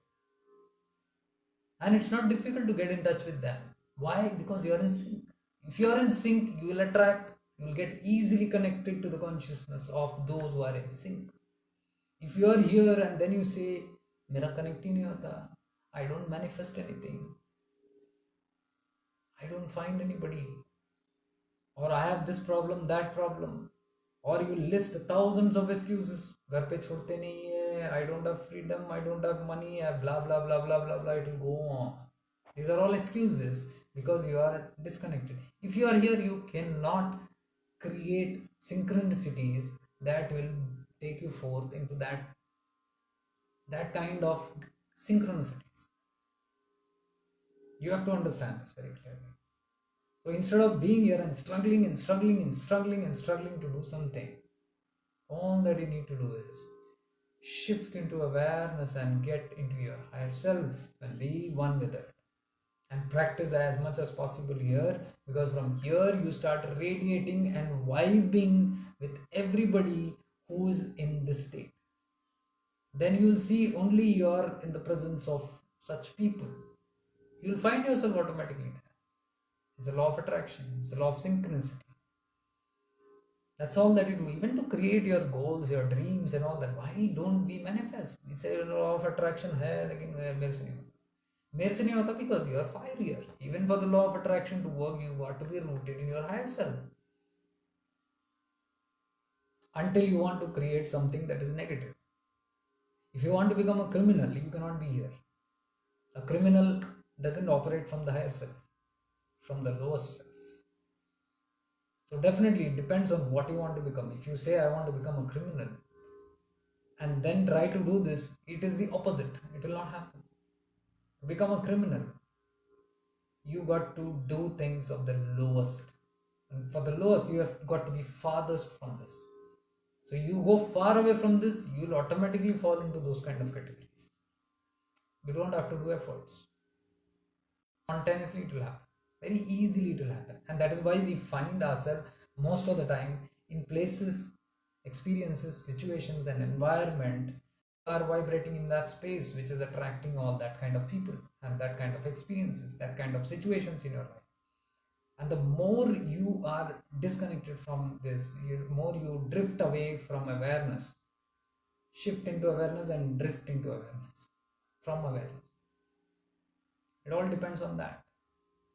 So here also, if you struggle to create, to overcome your challenges, to overthrow all the things and come back to getting some solutions. It will not happen. It is a big struggle because energetically you are not vibing with what you want. If your goals are pure and higher, this depends. If your goals are higher, if your goals are somewhere else, then you don't have to do much. You got to drift away from your consciousness, and those things will automatically happen. You will fall into bad company, you will fall into all the bad experiences automatically. It happens because energetically you are attracted more towards that. So all that you need to do, even for law of attraction, to manifest anything that you want, is first be aligned. Work enough to bring and practice moving into awareness, shifting yourself into this awareness, coming into mindfulness. If you like that word mindfulness, that is what it is all about. Mindfulness is awareness, being aware, or being in the presence, the divine presence. So when you do that again and again, you'll start experiencing a little bit of those results. Because whenever the moments you spend in sync, it is sending vibrations, it is creating also. The only thing is, you have only done this 10%, and 90% you're out. And then you say this is not working. This is working because 90% you're attracting vibrations from here. So all that you do is practice, and increase this time level. This space, being centered in the space for more time, again and again, repeatedly. Make that at least 50%. And then you see 50% you are attracting nonsense, 50% you are attracting something good also. And that will be your motivation. How this works. And then you'll see the rest of the thing also, which is not in sync. You don't want it. You will want to leave this and always be centered here. Because this is now attracting completely all those kinds. So it might take time. It might take days, weeks, months, years, depending on how serious you are about it, how dearly you want it, or how much still lessons you have to learn. This is lessons.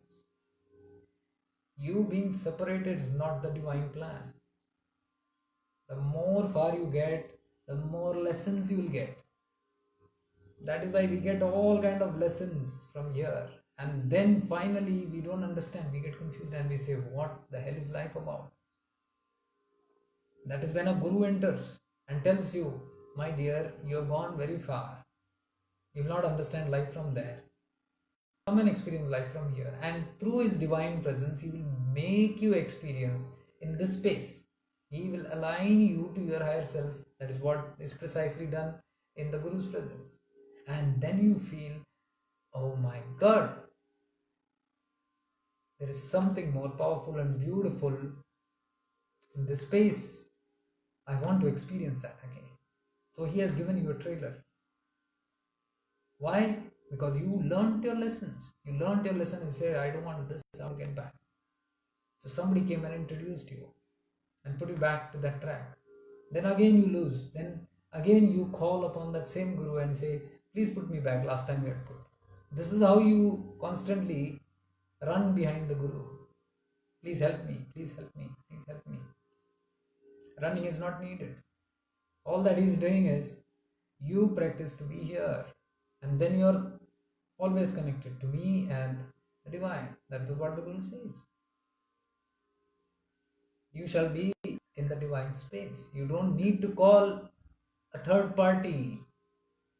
You don't need a third party. When you go to a temple, you don't need a priest to do puja for you and connect you and give you some prasad as an acknowledgement that, okay, here is the receipt for your prayer. You don't need receipts. You have a direct communication. If you have a direct communication, there is no third party. You enter a temple, you don't fall into anything. You sit in a corner and you connect to that divine space. Why? You have the confidence. You have the experience that your Guru has taught you. That's what amazing grace does. The Guru Tattva teaches you how to connect with the higher self. That is what Guru's grace did to me. And through practice, I can see it works, and that is what I'm trying to help others also. It is help in what way? Just as a reminder. Just as a reminder. Just reminding the same things. It's nothing more. I'm not doing anything here. Any miracle here. Just reminding same things. But sometimes we forget. And for whom? I'm not going around and shaking around everybody and say, wake up, you got to be in awareness. No, I'm not doing that. Then for whom? For the people who are confused when they wake up. Or when they fall down, they're confused. What do we do?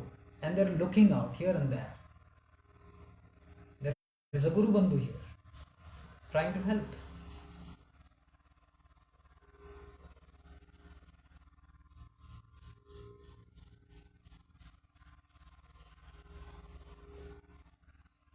So, this is what exactly means by being in awareness. Awareness is nothing but you move into awareness, you move into the space of your Guru. Never underestimate the power of the Guru. That is why there are tools to get you in sync with the Guru also. One tool is the Guru Mantra. Never underestimate the power of the Guru Mantra. What is the Guru Mantra for? To bring you back into, move into awareness, shifting into awareness.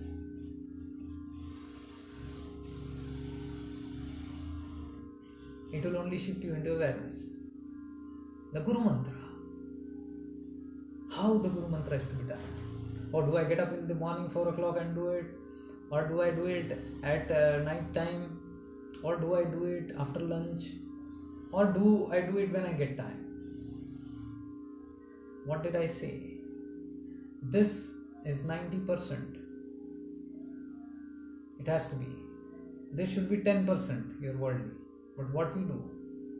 We are not aligned with the higher self. Whenever we are aligned, we just are 10% of it and then we come out. Then we are in the distracted in the world. This is 90%. 90% of the time. And 10% only we are here. So asking if I should get up in the morning and do it for half an hour or do it 108 times is this business. You're just wanting to do 10% of it and 90%, oh, I'll do it in the morning and then get back to my nonsense. Up to you. Whether you want to create nonsense and want to get connected to nonsense, you get back to nonsense. So you just want one little trailer and glimpse of the Guru Shakti and Guru's help, just a little you want. You do only that much. It's your free will. No, I want at least 50% of my life this way and that way. Do it. 50% you should be in that. No, I want completely be in that space. It depends on your goal of life, because I'm not saying everybody should get 100% into that. It's not needed. It depends on what is your balanced life lessons. There are a lot of life lessons. Go and learn it. Go behind all the desires. Go and get stuck in all the attachments. Go and bump into all kind of nonsenses and have a fall, have a bruise, have a pain, have suffering, have misery, and then cry and come back. Those are the lessons that needed to be done. नहीं इसको सब अभी बहुत time है. कौन meditation होगी, वो कौन इसमें पूरा टाइम है. There is so much of responsibility. Go do your responsibility. That's not a problem. What you want, the result should be that way. If you want your responsibilities to be stuck in the responsibilities all the time, then that. These are mere excuses that we give, that I have responsibilities. What I am trying to tell you is something more powerful and which you can do 24/7 if you want it. Even when you are doing your worldly responsibilities, you don't have to shun any of your responsibilities. You might be having kids, you might be having family, you must be having parents to look after, you must be having a lot of other things, you must be having businesses, you must be having jobs to do, you must be having a lot of things to earn for yourself, to support yourself and your loved ones. There are so many things to do. That's all fine. But what I'm saying is that just an excuse you're giving because the strength of that desire to be united with higher consciousness is not strong. What I'm trying to say is, it is possible to be connected to the higher spaces even while doing your work. This is what Lord Krishna meant by Yogastha Kuru Karmani, which Gurudev often reminds. Yogastha Kuru Karmani means Hamesha Yog ki sthiti mein raho. Yog ki sthiti is what? What Master explains about Shiv Yoga. Yoga is alignment. Same what I'm talking about. Alignment with Shiva. What did I say? This higher self is nothing but God or Shiva. Aligning back with the Shiva, the Yoga, blending together with that Shiva, Shiv Yoga. Same thing, same thing. So, did the Master ever say that Shiv Yoga is only to be practiced 1 hour in the day? No. He says always, Yogastha Kuru Karmani. योग की स्थिति में हमेशा रहो, यानी कि शिव योग की स्थिति में हमेशा रहो. However you define it, Shiva can be a god for you, Shiva can be a higher consciousness for you, Shiva can be your Guru consciousness for you. Whatever you take it, whatever you define it, it is still a higher consciousness and it will only benefit you. Yogastha Kuru Karmani. Yogastha Kuru Karmani means what? 24/7 you can be aligned and still be in your worldly responsibilities. Now we distract ourselves from this teaching because we don't want to do it. We are either lazy or the world out here separated is too comforting. Actually, to tell you the truth, there is nothing more comfortable than this. We have not experienced this totally. That is why we feel these comforts are more powerful. No, my dear. You learn coming into this space and see how comfortable it is. You'll be at ease with everything that you do. How? One most powerful tool is the Guru Mantra. Recite the Guru Mantra 24/7 inside till it becomes an ajapa japa. Ajapa japa is continuous, consistent, automatic recitation of the mantra without putting an effort. That is called ajapa japa. It becomes you. Swasadi mala. Swasadi mala nan simra mein tera naam. Means I took your name in the rosary of the breath. Tera naam, whose name? Guru Mantra. Doesn't mean you take your Guru's physical name. No. The Guru Mantra that he has blessed you with. It might be the 15 or 16 syllable mantra. It might be the 3 syllable mantra. It might be the Mahamrithyunjay mantra. It might be the Bij mantra. It might be the Mahamrithyunjay Gayatri mantra. Whichever is you are resonating very well with, which you have received, आपने ग्रहण की है from the mukh of your Gurudev, through the consciousness of your Guru, has been planted already as a seed in you. You just got to plant it. You only got to nourish it and water it. How do you water it? The complete recitation. All the time, the japa, internal japa of the Guru Mantra. All the time. It's possible. You do anything that you want. Your mind, it can be done through training. So if you're doing any mundane activities also, the mantra is going on inside. This is Yoga Karmani. Never underestimate the power of the Guru Mantra. If you have a lot of reasons to tell you why I am distracted of the world, here is one reason that I am giving you to put you back into that. If you ignore it, it's up to you. It's your free will. But it's a reminder again. It's possible. And make it so much continuous. You will see after you doing it continuously, it becomes like a japa japa. You don't have to remember, it automatically starts going within you. In your leisure time, if you have time, you can run the mantra in your breath. Inhalation and exhalation. The Guru Mantra. Very powerful with the breath. Whenever a mantra is connected to your breath, it becomes very, very powerful. Swasadi Mala Nalat Simra Mein Tera Naam. It's very powerful. Maximum of all the paths that are of higher consciousness and lead to higher consciousness and liberation talk about the mantra being used and combined with the breath. Very powerful. I was talking to Pujya Mohan Swamiji in one of my trips just recently.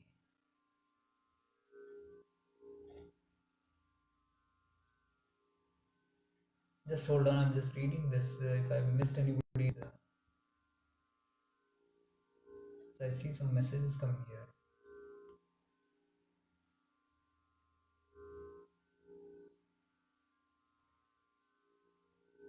Yeah, Manoranjan Sahuji, that's right. What example that he gave of the empty bucket.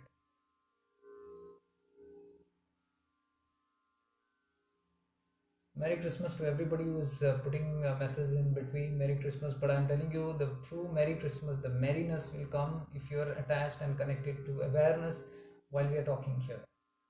So if you are connected in awareness in this life, it shall truly be a Merry Christmas for you. You will experience the Christ consciousness today that I am very deeply connected with today. That's why I came live. Can you share the location or address of the Shiva Prabhakar ji Jeeva Samadhi I want to visit tomorrow? Tanuji, these are already there on my website. You need to, instead of making me having the trouble and going and searching on the website and putting it for you, you take a little trouble and go to that website and find it out for yourself. The website name is themysticalmystics.com. So you'll find it all there. Prabhakarji's Jeeva Samadhi, that's in Kerala somewhere. All the details and completely how to reach there, everything I've put. So you can just once visit there and take it. If you want, I'll just type the address here.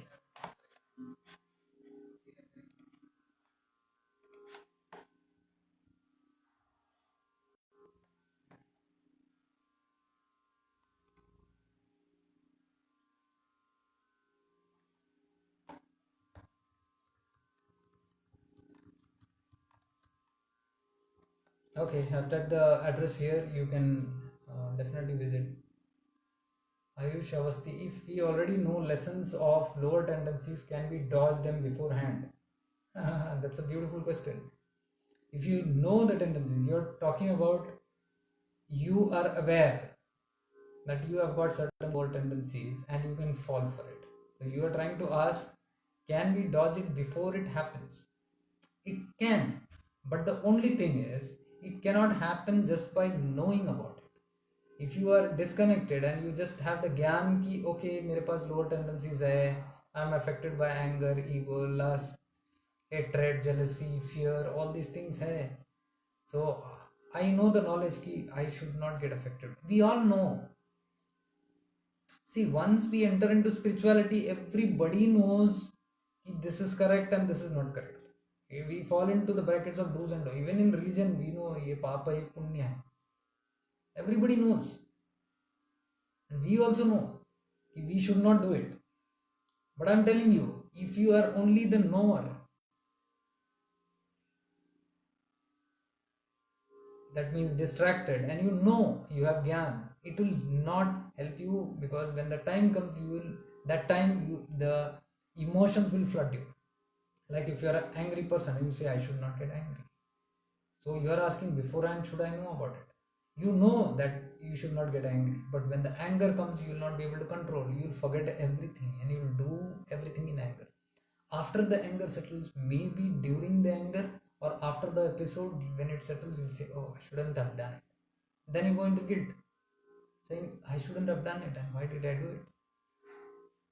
This is when you are operating from this level. You know, but you are not able to do it because you are not rooted in your higher self. What I'm trying to say is, practice this constantly so many times, and now from this awareness, see that, be aware. I know I have these weaknesses. Just be aware. You don't have to, I'll catch it. No catching, no dodging, nothing. Don't dodge it. You cannot dodge it. You don't need to dodge that. Tendencies will have to be faced. You cannot dodge. Dodge means running away. Okay, that word that you use, dodge. Don't dodge. Face it. But face it in awareness. So when the anger is coming, become aware of the anger while the anger is happening. So you must be flaring at somebody, talking this and that. You can be very reactive. But suddenly, this practice that you have done of being rooted in awareness, that awareness shows, oh, you are getting angry. The same anger. So there you don't play nowadays with your mind. Should I get angry? Should I not? No questions there. When you are rooted in awareness, there is no thoughts. Here you sit and you struggle. I should not get angry. There, if you are here and if you remember, oh, I'm angry right now, your mind might say, no, angry is thick, but this person deserves it. You should just shut up for a while. Let me teach this person a lesson, and then we'll talk about it. Oh, this is what this fickle-mindedness will do, even if you remember it. But if you are rooted here, there is no doing. Here you will see there is no reaction, there is no person asking, oh, what should I do? Should I get angry? No. You suddenly become aware of it. It's just like darkness is there and you put light on it. When you put light, how many? In fraction of second, it's just light. And the darkness just disappears. So you become aware. You just become sajak. Just conscious of that anger will itself dissolve. Try doing it. Just become aware of it. That anger, just aware of it. Somebody is getting angry here, and watch what you are doing in anger. Don't control it. Don't say, I should not get angry, I should not do this. No. Watch. Let the doer, because the doer is not you. It's not the soul. It is the ego self, the false I that is doing that. Okay, and there is one, your higher self, which is pure, which is watching everything. It is not the doer. The false I is doing, the I is doing it because the I get angry. तुमने मुझे बोला, तुमने मुझे किया, तुमने मुझे ठेस लगाया. The I, the false I, the ego, that is hurt. That is what is responding there, and the higher self is watching this. So what you do is, you don't go into this and play any more games. You just be rooted in your awareness, and when you're rooted in your awareness, the higher self is seeing that false I doing the play. And when the higher self is just watching it, this will become very conscious. Something is watching. It will shy down and it will sit down. It is just like a CCTV. Let's say in a room there is a CCTV and a thief has entered. The thief does not know about the CCTV. He is trying to find out things. How will he do? What will his action be? Let us see, a robbery has happened and he was caught. So when you're watching the video, you see the thief is entering very confidently and very boldly, doing all the petty things, searching under this, searching under that, trying to break through something and all that. And suddenly while doing that, he ons the light. The moment the light is on, he sees, oh my God, there's light. He becomes alert. And then he sees something shining in a corner, that's a CCTV. Now what has happened? The same robber is doing the same act, but now suddenly it has become alert of some observer. Somebody is observing, somebody is watching me, somebody is recording me, somebody is knowing about my activity, somebody is watching me. The moment the robber becomes aware of somebody is watching me, you will see his actions change. He will become conscious. This is exactly what happens with the false I. It will play all the mischief, but suddenly when it becomes aware that somebody is watching, it will suddenly calm itself down. It will try to escape. It will try to stop that robbery and try to now find ways or solutions to get out from there. So, what you are doing? You are not chasing the anger. The anger is itself choosing to drop down because it has become aware of some higher self watching it. This is how the lower tendencies look upon the higher tendencies. They're scared of it. They're shy of it. It is just like another example. You are standing in a place where there is nobody. Let us say you are in a college or in a public place and you are in a room where nobody is there. It's an empty room. Somebody you are talking to and people went out and you are alone now. You're waiting for somebody to come. And you're saying absolutely. Now unconsciously you might dig your nose or scratch yourself here and there. See, unconsciously you're doing it because now something knows that it's safe for you to do that. So you're digging your nose very royally, and suddenly, how are you digging your nose? You will do it very casually, as though nobody is watching. And suddenly you become aware from the window, two people are watching you. What will be your action? Previously, you were doing it very boldly. Now, suddenly, the moment you become conscious, somebody watching, you might put your hand down, or you might try to do like nothing has happened. You become shy, you become embarrassed, you become aware, you become conscious of somebody's presence there. This is what exactly happens with the false. The false eye is this. And I tell you, the one who was putting the finger into the nose was actually the false eye. This is the uh, mask that we carry. That is why in public we are very decent. We are very decent on how we walk, how we talk, how we look, how we say, how we express ourselves, mannerisms, everything is there. But same thing, let's say you are in your room, then nobody is watching you. You'll pass gas also very nicely, royally. You'll burp royally. You'll yawn. You might scratch, dig your nose. You do any nonsense there.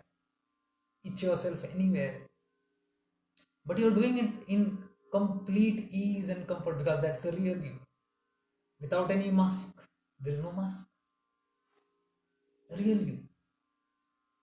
It does what it wants. But the moment we become aware of people and we mask ourselves, we try to blend into that society and blend into the world and please.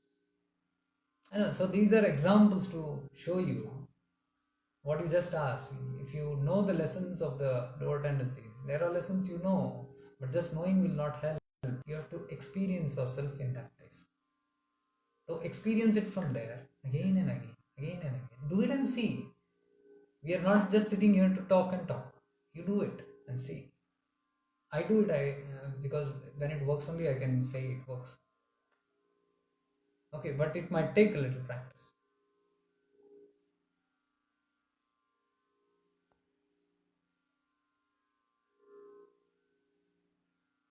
Manoj ji, you're saying, so chanting this mantra connected with the breath is a way to be in awareness? Yes. There are multiple ways of being in awareness. The Guru Mantra is one of it and it's very powerful. See, normally I'll tell you, even if you are sleeping, when you're going to sleep, go on chanting the mantra. Guru Mantra. Make it a practice. In your mind, not with the speech, in your mind. Go on chanting and fall asleep and see what will happen. Do it for 1 week. It's a homework. I will not say what happened. You decide and you experience what will happen every night before you sleep. Throughout the day also keep our awareness and keep chanting the mantra. Yoga Skuru Karmani. It's not to make you spiritual. It's not to make you a sannyasi. No, these things will not make you a sannyasi. Yes, it will burn your lower tendencies. And it will keep you rooted in the present. And it will give you guidance, divine guidance, divine protection. Try it. And then as you move into sleep, make it a habit to fall asleep with that and see what happens at night. And with the moment you wake up, Always try to practice the Guru Mantra chanting. Continue from there, the moment you become aware. Actually, there are these three states: the conscious aware state, the Jagrita Avastha, and the Sushupti Avastha, that is the sleep state, and the Swapna Avastha. You go into a dream state. These the three states are what makes you who you are. The level of consciousness of a human being depends on how these three states affect you: the conscious state, the wakeful state, the sleep state, and the dream state. If these three are all, if a person is too chaotic and too much in life, then all these three states will be affected somewhere or the other. So it is like eventually gaining mastery over the three states, because when you transcend the three states only, you get liberated. The Avdutas have transcended the four states, even the Turiya state. The fourth state is the Turiya state, which we enter into Samadhi either in meditation or in sleep also. We can enter into Samadhi.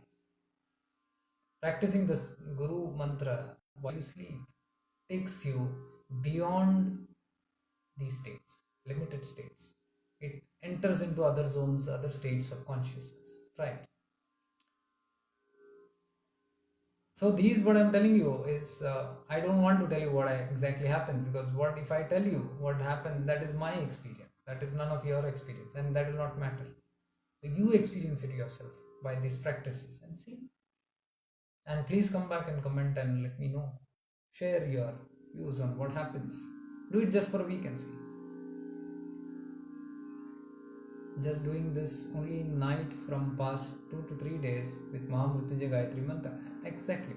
Beautiful if you're doing it. More deep sleep and feel more fresh. Why? I'm telling you, see, you are only giving the answers. Why is you have influenced in some way your Sushupti state. The Swapna state also has been affected. Why does the dream state happen? Because dream is nothing but your unfulfilled desires and samskaras showing itself up there, expressing itself there. Because in the wakeful state you are not able to express them. So it is God's mechanism of a release state which is happening through the dreams. You are emptying the trash through your dreams. So a lot of dreams means a lot of stuffed parathas. So you said right now, practicing the Mahamrithyunjay Gayatri Mantra in the past 2-3 days, you have seen that sleep is deep and feel more fresh. See, why the sleep is deep? The sleep cannot be deep if you are more in Swapnavastha. In dream states, you cannot be more deep. Your sleep cannot be deep and refreshed. You cannot, because the Samadhi state also that you enter through your deep sleep, you have to go more deep into that. But your sleep, your Swapnavastha will keep on distracting it. It will not allow you to have a deep, restful sleep. Now you are saying more deep sleep and feel more fresh. You are feeling more fresh because you have hit those Samadhi places. The Turiya in that. Why? Because the Swapna state went down. This is what I'm trying to say. It affects all these activities which we, that's why I say don't underestimate the power of your Guru Mantra. It might look like क्या है mental chanting, chatter. अरे दिन भर चटर हमारा जो चलता है उससे तो बहुत बढ़िया है. वो चटर बंद करने के लिए ये चटर को इंट्रोड्यूस करना पड़ता है. Taking out a thorn from a thorn with a thorn. Thorn why?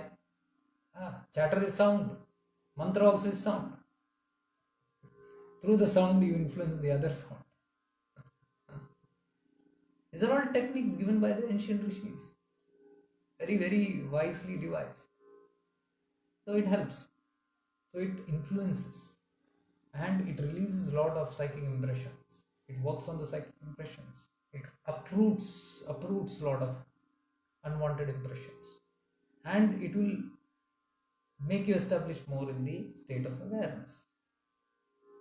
So that's what your Guru Mantra can do. So I was telling, I went and met one day Mohan Swamiji, Pujya Mohan Swamiji. He's from the tradition of Prabhakar, sorry, not Prabhakar Swamiji, from Sivananda Paramahamsa lineage in Vadagara. Very powerful. That is one lineage that I know even today. The lineage, the disciples, the Guru Shishya that has come down, even today there are Jeeva Samadhis happening. It's a very powerful lineage. And theirs is completely breathwork. Completely breathwork. Pranayama. And higher states of pranayama. So Mohan Swami is somebody who is rooted in that, and he is a very well established in those practices. How do I know? Because he is one person. He's the first yogi that I ever met. I've mentioned this many times, and he has guided me in many ways. But I cannot take out that impression that I have with him, because it's a deep-rooted impression of a very beautiful bonding. There's a strange kind of love that I feel for him, because he is one saint whom I have never seen getting angry, never agitated, never restless. Mohan Swami. He's never restless. He's calm, he's poised, he's relaxed, and he is stable. His gait will not change. His movement will not change with the movement in his mind, because the mind is very calm. Whatever happens outside, the same pace, the walking speed will be same. The same pace, the talking speed will be the same. The same body resonates from inside will be the same. The same calmness can be seen on his face. Whatever the subject is. I have seen nothing excites him. Even when I talk very exciting about something, he will laugh it off, and then he's again back into his own state. So that shows the balance that the yogi has achieved, the stability, because these are examples of what seekers like us are looking forward. Examples of somebody who's sthita, who's established in that divine consciousness, who's not just only talking about it, but even being in that experience. And that experience is something that will seep into the people who are around. It's the consciousness. Even if he says or doesn't say, because he is a man of very little words. Hardly I have spoken to him all these years, but there's a very deep connection that I have with him. Very deep.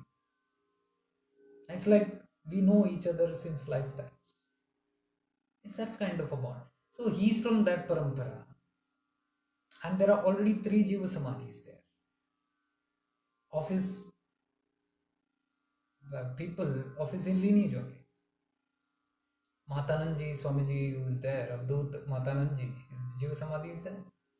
And his 2 Shishyas, the lady Shishya, Narayani Amma also. Their Jeeva Samadhis are there right in front of Mohan Swamiji's cottage.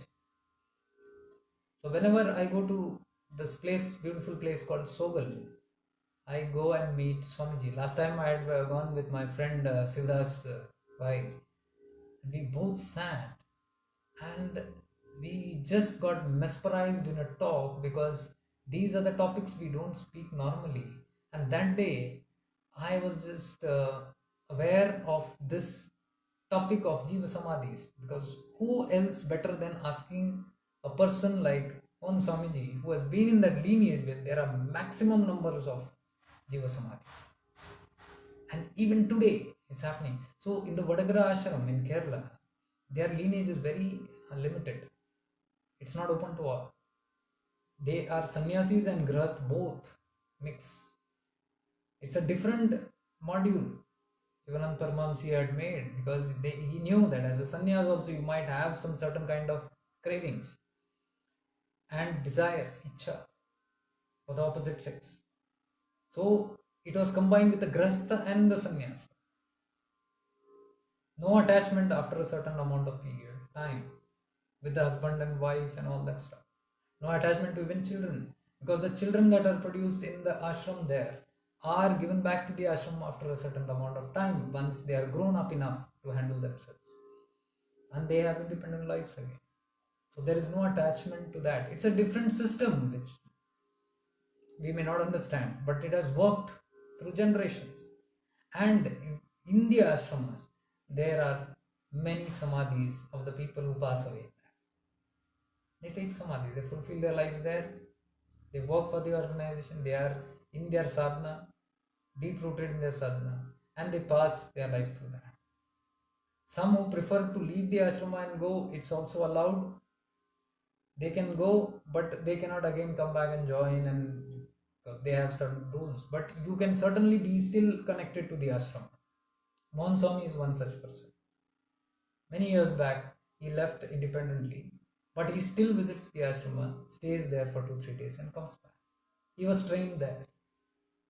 So those days he used to talk to me about how the training was, how intense it is, and what all is done to remove these deep-rooted psychic impressions and aversions and cravings, raga, dvesha, how to remove it completely, how to extract the desires from the root and do. There's a lot of pranayama work that is done to purify the nadis. It's complete purification of the nadis. And most of them take the Jeeva Samadhis through the purifications of the nadis, subtle nadis, sukshma nadis.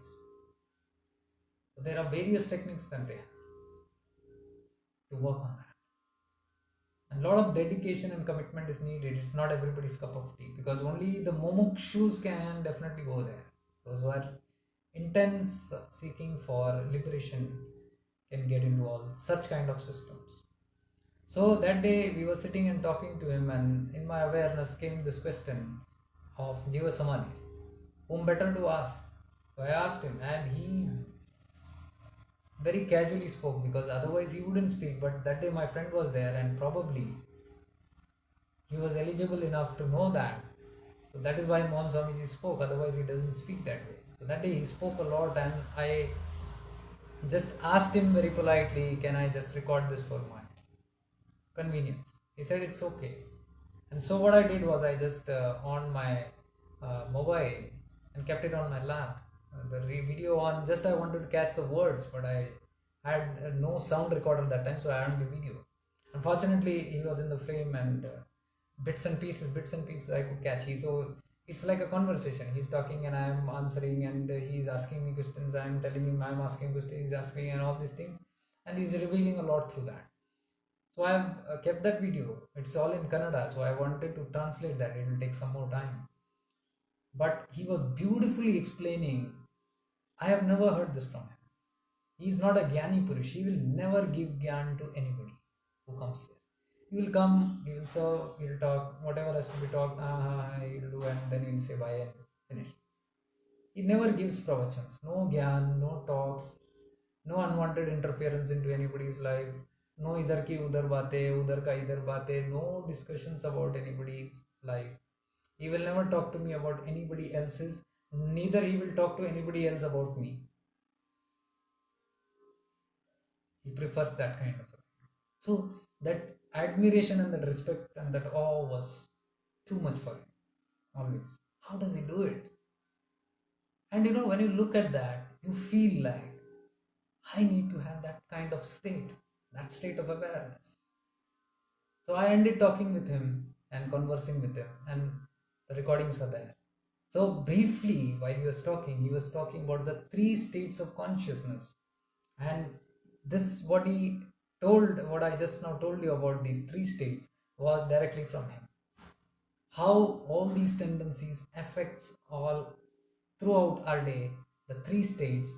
And he mentioned, this is nothing but the Tripura Rahasya. Tripura, 3 cities, the secret of 3 cities, which was given by Lord Dattatreya, Parashuramji. The explanation of the 3 cities, the secrets of the 3 cities, the Tripura Rahasya. The 3 cities are nothing but these 3 states of consciousness. And how they influence, and how we can influence it and get over getting over the three states of consciousness and entering into the fourth state of consciousness is the Turiya state. Mohan Swamiji very beautifully said there are 5 states of consciousness. I didn't know it. I asked him, what's the fifth? I have heard about Turiya because I've heard it from my Gurudev. My Gurudev already talks a lot about the Tripura Rahasya and all the wisdom that has been given to us by Gurudev is from the Tripura Rahasya because he's from that lineage and he knows things from there. So I was aware of this. So he said, Turiya is the fourth state and Turiya Teeth is the fifth state. So I have always heard my Gurudev also talking about Turiya Teeth. So he's aware of the fifth state, definitely. But I didn't know constructively this is put as the 5 states. So he said this is the fifth state. The fourth state is the Turiya, is beyond all the 3 states. When you transcend the 3 states, you automatically enter into the fourth state, that is, you fall into Turiya. Only when you transcend the 3 states. And if you enter into the fourth state, you will come back. You will go into the Turiya state, and when you are not in the Turiya state, you will be either in the other 3. You will be in sleep, you will be in wakefulness, or you will be in the Swapna. You will be moving through these again. And when the influence is over, you will move into the fourth state, the Turiya state. When you are not in the Turiya state, when you pluck out from there, you fall into these. This is how a normal human being who's unaware, who's unawakened spiritually, will live constantly in the 3 states only. Completely in bhoga. An awakened soul will become aware of the fourth state, and while doing sadhana with the grace of the Guru, with all the practices, they keep entering to this, and they keep moving in all the 4 zones. More of the 3, less of the 4. Now as the seeker is practicing, it is entering more into the fourth state and lesser into the 3 states. Until he learns to establish himself in the fourth state so continuously, and the moment he becomes completely established in that fourth state, he slips into the fifth state, which is the Turiya Tita. Tita means establishing. Stita. I found that beautiful because he was trying to explain to me what happens in their tradition, parampara. I was asking about his tradition, his lineage. How the yogis decide when to leave their body. This was my question to him. He told me something that baffled me, that I didn't know till then. I was always thinking that the yogis decide their date of death, their date of leaving, that on so and so time and so date, I want to leave my body. But he mentioned it in a very different, humble way. It's not like that. He said the date is already decided because it's again the talk of the prarabdha, whatever is prarabdha. Only thing, the yogi is aware of what that date and time is. So he said they don't choose that I want to go today, tomorrow, day after as per their wishes. They just become aware and conscious of when they are going to leave as per the finishing of the prarabdha. So when that, and he also told many of them know it much in distance, who are very advanced, who are not, many of them know it when the time is approaching. Say like 3 months before, they're aware of it. Some weeks before. So they will know in such time it is. Because how will they know? I asked him, very curious. He said, on the breath, because these people are masters of breath. They have such intrinsic knowledge of their breath. What the state of breath is, depending on that, they will know what their state of life is. So he told about a certain way the breath becomes when the life of that particular incarnation or that lifetime is ending, how the breath changes, the quality of breath changes into a certain aspect. And the yogi who's practicing it knows. It's thinning, that means the prarabdha is getting, the karmic residues are getting over. So he prepares for that. So he might tell in advance that I am leaving on Swan date. But whereas I was thinking, oh, they decide on the mood, it's not on mood. So I was baffled. Oh, I didn't know this. And I said, oh my God. Thankfully, I asked the right person because he's from that lineage. So he said, even you would know it if you become aware of it. I said,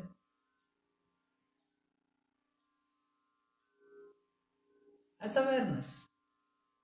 Awareness of your breath. And how? Practice. You need a lot of practice. Now he's not a yogi who's just Gyan Mila and he's giving Gyan. You need to practice. He told me you need to practice. So I can't tell you anything about that. That's what I'm telling you. That's what Swamiji told me. I'm just passing. This is not in my experience yet. But it can happen. There's a possibility. Isn't that beautiful, Devas? So somebody asked me this question. Thanking you for that, because of that I could even share this particular thing. So when you visit a Jeeva Samadhi, you can definitely benefit, but you will have to be aligned in that space of consciousness. How to get aligned? Many people ask, do we sit there and do tratak on that? Do we recite the mantra? Or do we focus on our breath? Or do we have a prayer? Or do we invoke? Or do we call out our guru? Or do we call out that guru? Whatever you do, all this you are doing, remember, if you are in this state. The people who are not getting this expression of mine, I have spent almost 1 hour explaining what is this. So if you are really interested in this subject, you might need to rewind and go back and see what is this we are talking about. But the dedicated ones who are spending time with me, I am continuing. So if you ask me questions like, do I need to do this, how to get connected? You are asking me from this point of view. And I will say, if you are in this state, then there is nothing else to do. Do all these things, whatever you feel is right. Because by doing that, you will settle, and you will get connected to your higher self. When you get connected, the connection is established. And then the purpose begins getting served. So if you ask me, yes. But in reality, is it needed compulsorily? No. How it's not needed? If you are here, it is needed. It is not needed if you are here. So if no requirement is needed, make sure you don't go there being here. Go always centered in your awareness, in the presence, in the connected state. Very serious about it. If you are with the wrong group, it will not happen, because you will be rooted outside. You are trying to be rooted in, and somebody is talking about a samosa. Chal samosa खा लेंगे. अच्छे समोसे मिलते हैं, यहाँ नहीं मिलते. They convince me sometimes. You, अरे यहाँ नहीं मिलते. साड़ी खरीद लेंगे. साड़ी नहीं मिलता है. वाइफ के लिए खरीदना है. ऐसे साड़ी, कांचीपुरम साड़ी कहीं नहीं मिलेगा. So it depends on where your consciousness is. It on the Jeeva Samadhi, or it is on the sadi of your wife, or on the samosa for your tummy.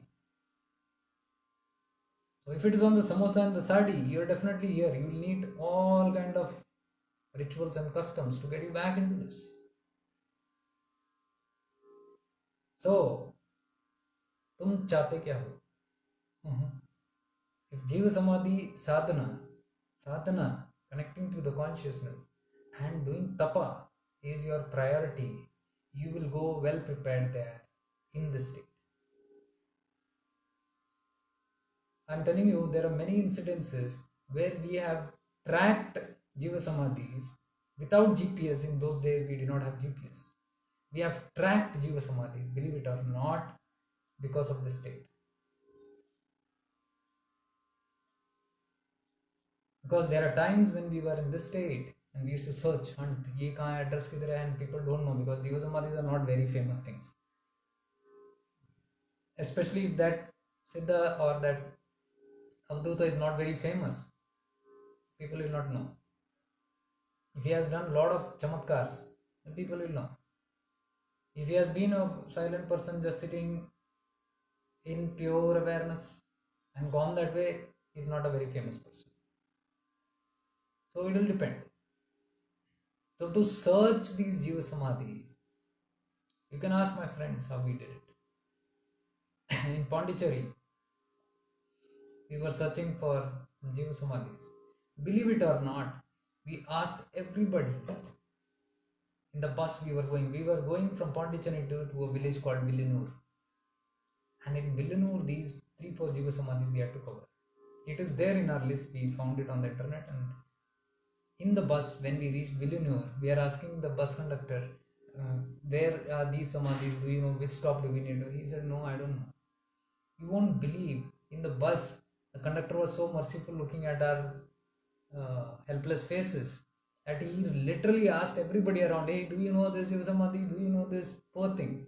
He was trying to help, from the students to all the elderly person. Not a single person in that crowded bus, we could not even move our feet. Itna crowded hai. And that conductor was doing this help. Not a single soul knew about it. And the bus frequents there in that village. Finally, why were we searching? Because we were here, disconnected. So we were using our logic. Pratap Bhai was there, Sham Bhai was there. I told, kuch nahi, chhod do, let's see, jo unki ichha hai. And in that moment, what happened was, I fell into that connectiveness and was connected to that space, because that is somebody whom I was longing to go and meet. I was connecting to that Samadhi. Ram Pardesi Swami Gala, I remember that Abdul's name. So he was in my space suddenly, because lost all hopes here. He's just in my space, telling, I don't know if I'll be able to meet or not, and all. I came so far and all those things. And then spontaneously something makes me speak. When the bus is stopping at the next step, chalo yahan utarte hain. Now you will say it was there. No, it was not there. We got down from the bus. We don't know where we are. Somewhere in Villanur. Bus went. We see a Shiva temple. We go into the Shiva temple, ancient. We finish off. We come. And then we start just walking. We don't know. We have no idea. We ask people there. Nobody knows about it. I'm saying, how is this possible? And then I told him, just forget. We will just walk. We will walk around and we will go back. Nahi mila to chalo. And when we were walking, we all three were just shut down. Firstly, we were disappointed that nobody knows. And secondly, we were now thinking, where will we get it that way? Will it be here? Will it be there? See, the awareness has shifted from everything outside into that space with the Siddhas and Avadhutas. So we automatically became silent because we are trying to, and we are walking. You won't believe we took a left, we took a right, we must have walked at least 2 kilometers. We just walked and we don't know where we are going. That's fun. I was just telling him, just keep walking. And we reached one place where something, I'm telling you, something in my awareness, like I'm telling you how to be in awareness. I tell you, be in your koshas. In your awareness is in your koshas. You suddenly become silent. It was that kind of an experience, because I know I was not in my body, I was in my koshas. So when you're in your koshas, the senses don't work. You don't feel like talking. You don't feel like doing anything of the mundane this. You just go into a deep silence and a certain awareness. So I was in that awareness. And something on the road made me pull into a certain area. There was a certain kind of pull. No, you can't explain this. There is no thought. Nothing. It is just an automatic movement. And I moved into that space, walking, and there was a gutter. And besides the gutter, there was this Samadhi. We were all very pleasantly surprised because we took left, right, little, almost 2 kilometers we walked, and in that huge village, which had good roads and good vehicles passing around, how come we reached to that space? And he was one of the three Siddhas we had on the printout. The Siddha's name was Tengai Swamigal.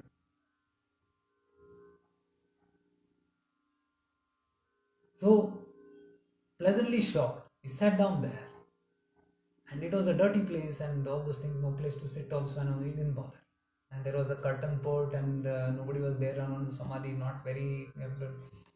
And only the symbol of that Tenga was there. Tenga means coconut Swami. They used to call him because everybody used to go to him with an open coconut and used to look into the coconut and tell them about solutions in life, about what problems they had and all those things. So he was known for that. So when I sat down there, I was just connected to that consciousness of that. Firstly, I was overwhelmed with gratitude that space brought me there. I was not knowing how. You call it a miracle or magic or whatever, but it was a magic in me, for me. So I was in divine gratitude to that Siddha.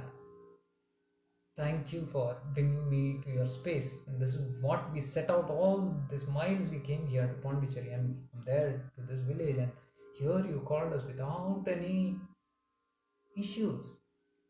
And see, something made me drop out of the bus exactly at that station, that stop, which was closer to that Samadhi. It's very mystical. We never know. It is this. Because you ask me this question, does it benefit going to a Jeeva Samadhi? I'm giving you live examples. बाद में का benefit बाद में, before the things also. How when you are aligned, the higher consciousness wants to give you the benefit. You are not the only one who's seeking. Even the higher consciousness is seeking to help you. We always think we are seeking, they are not. No, it is a two-way connection. That is why Gurudev said, you move one step towards me, I will run 10 steps towards you. This is the meaning of that. They are desperate, they are waiting to help, but they cannot interfere in the free will. If you are not interested, they cannot say, come. But the moment you show a little interest and you are taking the free will decision, they have all the power and authority now, I can help. Because it's a free will, that person chose it. They're happy. It happens, it really happens. They're happy because they are all here for this only. And nothing more happiness than somebody getting aligned to the divine purpose, something that they came to give the disciples or the seekers. Makes them more happy. Free will. Conscious choice. And you won't believe. The magic did not end there. I sat down and I'm thinking, nobody is around this space. Nobody is even around this particular area to ask anything about you. I wanted to know only Tenga. What is this Tenga? I don't know. This is what I told you, I came to know later about who is this Tenga. So I just closed my eyes, I was meditating, I was experiencing in awareness, the communication happening, there is no talks, nothing, but this feeling is going around of overwhelming gratitude, and also the awareness of who is this divine Siddha, and the beautiful connection that I'm having with that space. It's a beautiful connection, I can't explain it. And after about half an hour sitting there, when I opened my eyes, there was one guy sitting in front of me. His motorcycle was passed and he was staring at me like this. When I opened my eyes, I was a little taken aback. I said, who are you? He said, who are you? I said, we are a bunch of people who have come here to do sadhana. But I can see that. But who gave you the address here? I told him all the story. He said, brother, I am one of his disciples. staunch disciple, and I come here very regularly. And he showed me on his bike. See, his name is printed on his bike. The headlight, the cover, there was two coconuts. So that showed he is his disciple only. And he said, anything that I do in his name. Even if I have to remove the stand of my bike, I take his name and do. I'm very connected to him as my father. And today I don't know. I have not come here for a while. But I was going from that intersection, crossroad, and I was supposed to go straight. Something kept me pulling this side. And I'm thinking, why is this strange pull there? He said, okay, it's been a lot of days now. Let me go and just pay a visit and come. I don't know why I'm feeling. And I'm thinking those thoughts and coming here and seeing you guys are sitting here. And then he said, now I understood why. Even I said, oh, now I understood why. And then he told me the entire history about his Gurudev, Tengaswami. That is how I could write in the blog about him, because there is no other information about Tengaswami. And he told me about the miracles and how beautifully he is still alive, he's not gone anywhere. I said, yes, I know that. He's the person who arranged for me to come here. Sitting down there in Samadhi. Jeeva Samadhis is freshly alive even in body. The body has not decayed. The prana is still there. These are Jeeva Samadhis. These are active higher conscious beings who have active circumference and radius of divine aura and energy that is constantly radiating out from their Jeeva Samadhis. That is the purpose of them taking Jeeva Samadhis, because they say after my death also this body should not be just go away, so let it become useful to somebody. So they make it like batteries and leave it charged for the world who needs it. One way, when anybody is aware or not, they are still radiating peace and divine love and light. It is helping unknowing people also. It is helping the world. That is how they help. But it will help more the people who go there in awareness, who are seeking that. The transaction is more powerful. That's one reason I say, if we want to meditate, Jeeva Samadhi is a beautiful place, because it's the person who was one with Shiva, one with God consciousness, merged in Shiva. Avdut. Only beyond the Avduts can go into Jeeva Samadhi. You can't otherwise. So those states, they have crossed those states. The level of purification is very high. The God consciousness is highly in them. The Guru Tattva is highly in them. Very unconditional. No self-interest. Absolutely. Nothing to do with who you are, what you are. It will only give and give and give. No question of take. There is no give and take.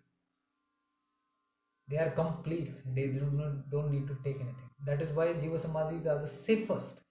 If you approach a mistake, let's say you don't know whether it's a mistake or a mistake, you don't know the quality of that being and how truthful it is, or if it is really a saint or somebody in the Veshbhusha of a saint, you don't know. There are chances of you getting lost, which is not needed, which is not recommended. That is why it is said, no need of going Guru hunting once you have your Guru. There's no need to go anywhere else. But if the longing of being in enlightened beings' presence, then I find the Jeeva Samadhis as very powerful, because they are pure and selfless. They have no vested interest to take anything, because a person who might not be the right person may have vested interest, because they want something from you. They're wanting to give something. I've seen this in many places also. It's always a give and take. Unless they see any profit in you, they will not get attached to you. ये काम का है, रख लो भाई. Whenever I've gone in my trips, many places I've entered, and I've seen they will talk about donations, they will talk about something, or how you can be, what do you do? How can your services or your help or something come out of you? Giving is another. First, they will see how to take. I've been through all these experiences while you travel. It's not needed, but okay, you come across it. But if you're aware, you don't get fall into the trap. You can see through it. Okay. Want something to give. This is why Gurudev used to say, जो तुमसे लेगा वो तुमको क्या देगा. The one who takes from you can give you what? Because he's already taking from you. He doesn't have. That is why he's taking from you. What can he give? One who is complete, and only the giver can give. That's a beautiful expression. So I have found these Jeeva Samadhis, and the Avadhuts are completely out of desires. They don't have any vested interest for themselves, anything for themselves, nothing to us. They have gone beyond all the avasthas. They have everything. They are God themselves. They are here only to give. So if you go to the giver, which is like God, you can only go to God because God is unconditional. Another gods on earth are the Avadhutas, enlightened beings, or godly beings, who can only give. So I prefer Jeeva Samadhis. And none of my Jeeva Samadhi visit till date, not a single, I must have visited hundreds of them, but not a single bad experience anywhere, single wrong experience anywhere, a single thing that has gone failure anywhere, anything negative to talk about has not, never happened. It is all very divinely orchestrated. In fact, the things, the places that I was never able to thought I would go, I have reached there. Mysterious. I can give you this is one example that I often give how I reached there. There are many others. I can go on telling you stories of how they pull you into your vicinity. Even if you have lost hope and you say, Janibo, happened. And I've also seen the people who try to intervene or stop you in any way or become an obstacle in your journey there or your purpose there, they are also taken care of by these great masters. Many cases have happened where we were not allowed, where we were told rules, and then something happened and everything changed. Most impossible cases. See, in Tamil Nadu, if you go to Jeeva Samadhis, after 8 o'clock, 7:45, 8, it is a strict close. No temples will open. No Jeeva Samadhis will open. You do whatever. It's a strict no, you cannot visit Jeeva Samadhis after 8 p.m. Some places even 7:30, 7:45. After 8, no way. Everything closes off automatically. And in the afternoon from 1 to 4, they close down. You'll never get an opportunity. 1 to 4, even the temples close down. Throughout Tamil Nadu. You cannot help that. So we lose a lot of time when we used to travel. But surprisingly, there were many cases where I could not reach in time, I reached late, and those Jiva Samadhis, when I went, it was like 8:30, 9, weird hours where nobody can even dare to ask them to even have a darshan. Those places also, mysterious things have happened, and the Samadhis were opened and given. Not one or two, many cases. Despite resistance, despite people saying no means no, did you get it? Get out from here. And then something happens. We are allowed it. Who's doing this? Who does this? If you are connected to these divine beings, powerful beings. You are connected to that God. God protects you. God takes care of you. These masters take care of you. From my personal experience. I don't want to go into the stories. I have many to say. In Chidambaram, in Pondicherry, there are many weirdest of things have happened. But they're all beautiful stories as memories, but I can mention some other time. So, somebody who asked about explaining about Jeeva Samadhis and spiritual benefits, you said spiritual benefit is what? Once you're one with them, it's all spiritual benefit only.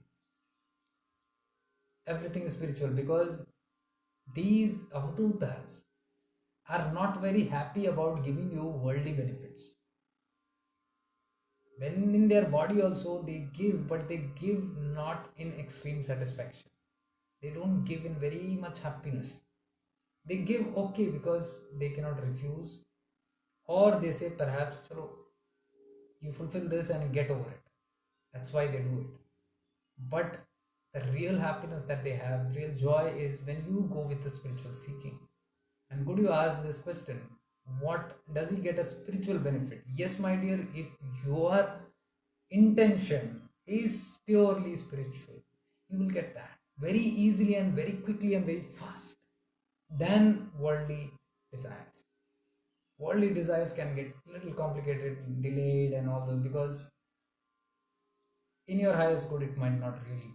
But if you go for the spiritual desires, it is very easy to achieve it from the great masters, provided you are worthy enough for it. I'm adding this line. So we cannot say that I'm not worthy enough and I go and ask for moksha to an Abduta. He will kick me out. Because for moksha, I have to purify myself. For purification, I have to be worthy enough. What is my worthiness? What decides my worthiness? My willingness, my deep, pure intention, my readiness to be purified. It is not that I am pure. Then only I will get that I am completely pure, divinely pure, and then I get moksha. Because if you are completely pure, you already got it. Why do you have to go to a saint? So the worthiness means the readiness to do anything and everything, to let go, to cleanse myself, to take complete responsibility of my wrongdoings, to be ready to be paying the price to work upon myself, my self-transformation, and my readiness to be aware of myself constantly. And then I go and ask somebody with this readiness, they see that readiness. If that eagerness is very pure and very deep, no saint, no Avduta can send you empty handed. Something or the other will be done. Though they will not give you instant. Because instant means what? If I am full of impurity and there's a deep desire to liberate, the great being will look into my balanced stuff of the prarabdhas and all that, and then decide whether it is possible or not. If there is too much more, there is time for it to get diminished. If there are a lot of other pending things to be done first, they know, they are aware of it. Accordingly, they will guide. So they will not give you, okay, you have come here with pure intention, let me give you moksha. It will not happen. They might send you back into the world and make you do some other things and all that. They know how it happens. So this is what the lady who wrote to me from the place, that despite all the prayers, despite all the havans done, the Mahamrithyunjay, homams and havams, everything done, we could not save the person from the hospital. He died. So when I told death is this, nobody dies and you keep on going from one body to the other, you transcend. Once you know this, you will not jittery, you will accept death, the temporary physical death, because you know there is no death. Only when you don't accept and you refuse to accept this, then we go into the pain of grief. We can't believe that the person has physically died. We expect the unexpected. Make him come back. He will wake up. He or she will wake up. There is this crazy desire. He and she will wake up. Why? My attachment. I told you what are those attachments. Not love. My selfish attachment. My security. Mera kya hoga? It's like that. Which we term it as love. However deep rooted that love is, even if it is love, if you see very clearly in that, because that love of that physical presence of that person is only giving you satisfaction, and that satisfaction for me isn't selfish. So for my satisfaction, I need this physical person, and when I lose that physicality, I am worried and I say I have lost him and I'm crying for him or her. No, I'm crying for myself. This is why I say be in awareness. Awareness will show you this. And when you are clear of this, hey, it's my stupidity, you will feel shy. You feel embarrassed. Hey, जो मैं रो रहा हूँ ढोंग है, अपने लिए रो रहा हूँ, कोई भी इनके लिए. Automatically, that crying, that grief will reduce. That will just vanish, evaporate. Just like the CCTV watching the robber. The robber becomes embarrassed, conscious. This will also vanish. I've seen that. So this is how we come in terms with the death, physical death of a loved one, of a person whom we know. This is how we can relate with it. If you don't catch this point, there will be suffering and grief. Intense suffering. Though we know the person is not going to come back, how much do we crib and cry and beat and bang and do this thing, do that thing, do everything possible in vain. We know. See, let us say this person is saved. Again, who knows? After 2 months, 2 years, you might say, oh, tab ka tab dekh. Tab ka tab nahi. When the time comes, you will again behave this way, child way. So whenever the time of death comes, you are going to struggle. You are going to be in grief. You are going to go into suffering. So do you want to die till ke marna hai? Or die once and forever? Die and get beyond the fear of death and understand the concept of this. Is why Gorakshnathji said, die yogi, die. Die, oh yogi, die. You need to die. You die once. Finish off with that death, oh yogi. If you call yourself a seeker or a yogi, you need to come face into it. Otherwise, there is no difference between a person who is on the path and who's not on the path. Who's not on the path also is fretting and fuming and crying and grieving and cursing and blaming and asking and demanding and all those things in vain. And if a spiritual seeker is doing that, what difference is it? What kind of an awakening? What has that awakening done to us? What awareness has it brought? It has not brought anything. It has given us some knowledge, but that knowledge also is not coming handy there because knowledge doesn't work. Experience works. So death is temporary. Knowledge doesn't work. Experiencing it and understanding, from awareness seeing it, will say it's nothing. You might cry. I don't say that you will become very... You might, but it is all momentary. It is not like the madness that we have. You might cry, you might feel emotions because there are tendencies that you might. But you will be able to move on. You will be able to go further than being stuck with it for hours and days and weeks and months and sometimes years, and sometimes people in lifetime they cannot get over the death. Whole life they keep on remembering the dead and gone. There are people who even in their old age they keep on talking about somebody whom they lost in their young years. And they call it a great pride that I love them. You don't love. You are a weakling. You have a deep sense of attachment which you are not able to get over with. That's your weakness. And that weakness you have termed it as love and kept it in your comfort pocket. Showing it out to everyone and expecting pity or some bravery award for loving this person eternally. That's why there is no point putting photos of anybody whom you have lost and keeping and glorifying how they were, who they were. Get on. This is not practical spirituality. This is not the life of yogis. I'm talking here strictly about the life of yogis, not bhogis.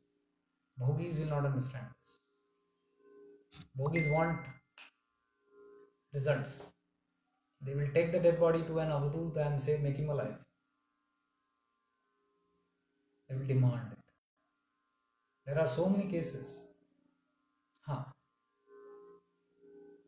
So the person asked, is that all can be done?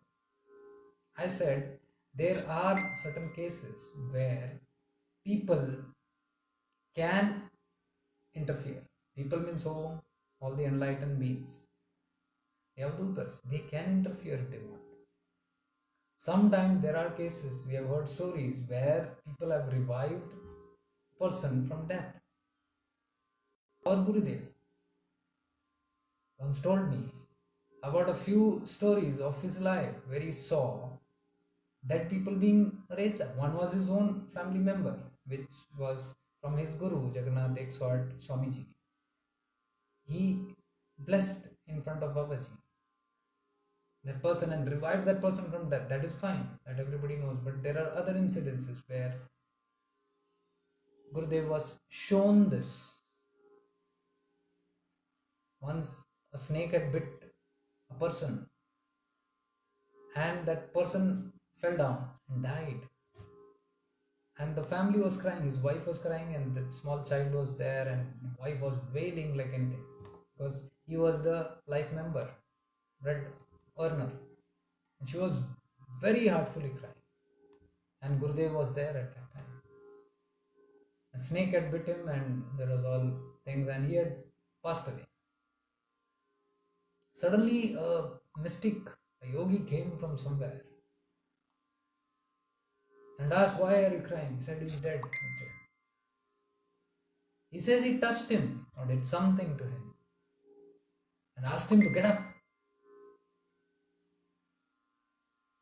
What are you sleeping for? Get up. They said, no sir, he's dead. His pulse is gone. He again shouted, get up. And the person woke up and sat. When that happened, everybody were astonished. All the people were watching live. And the wife and the child was suddenly shocked. And the person is like, he's come out of his consciousness and saying, where am I? And Gurudev said he was watching the yogi slid himself out through the crowd and vanished. Gurudev mentioned this story. Now, see, these are stories which will prompt us to say, oh, somebody has done, revived a person, made a dead man wake up. Jesus Christ did this, many. From the tomb he has raised. That chapters are called Raising the Dead. He raised many from the dead.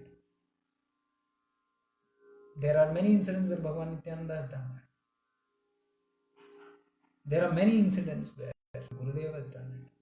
I don't want to get into that too much. I am one of it.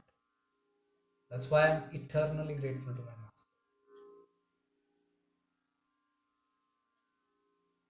So there are extreme conditions where this has happened.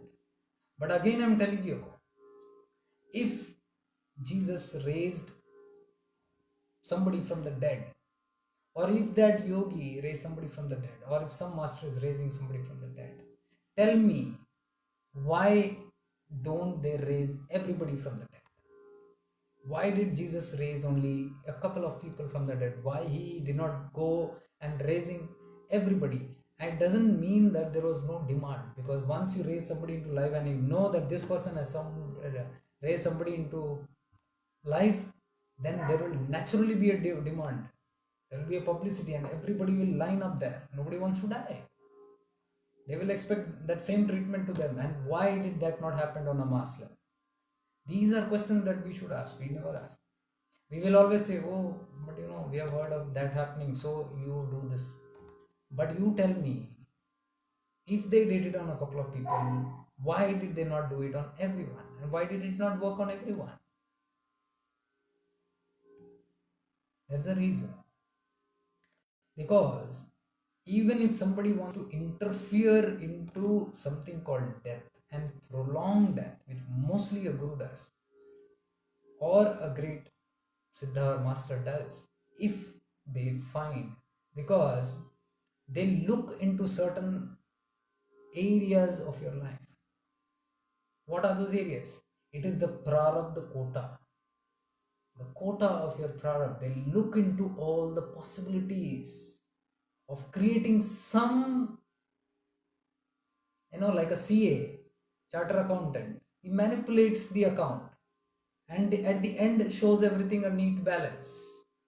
So an avdut is like a chartered accountant with your balance sheet of karmas, prarabdha karmas.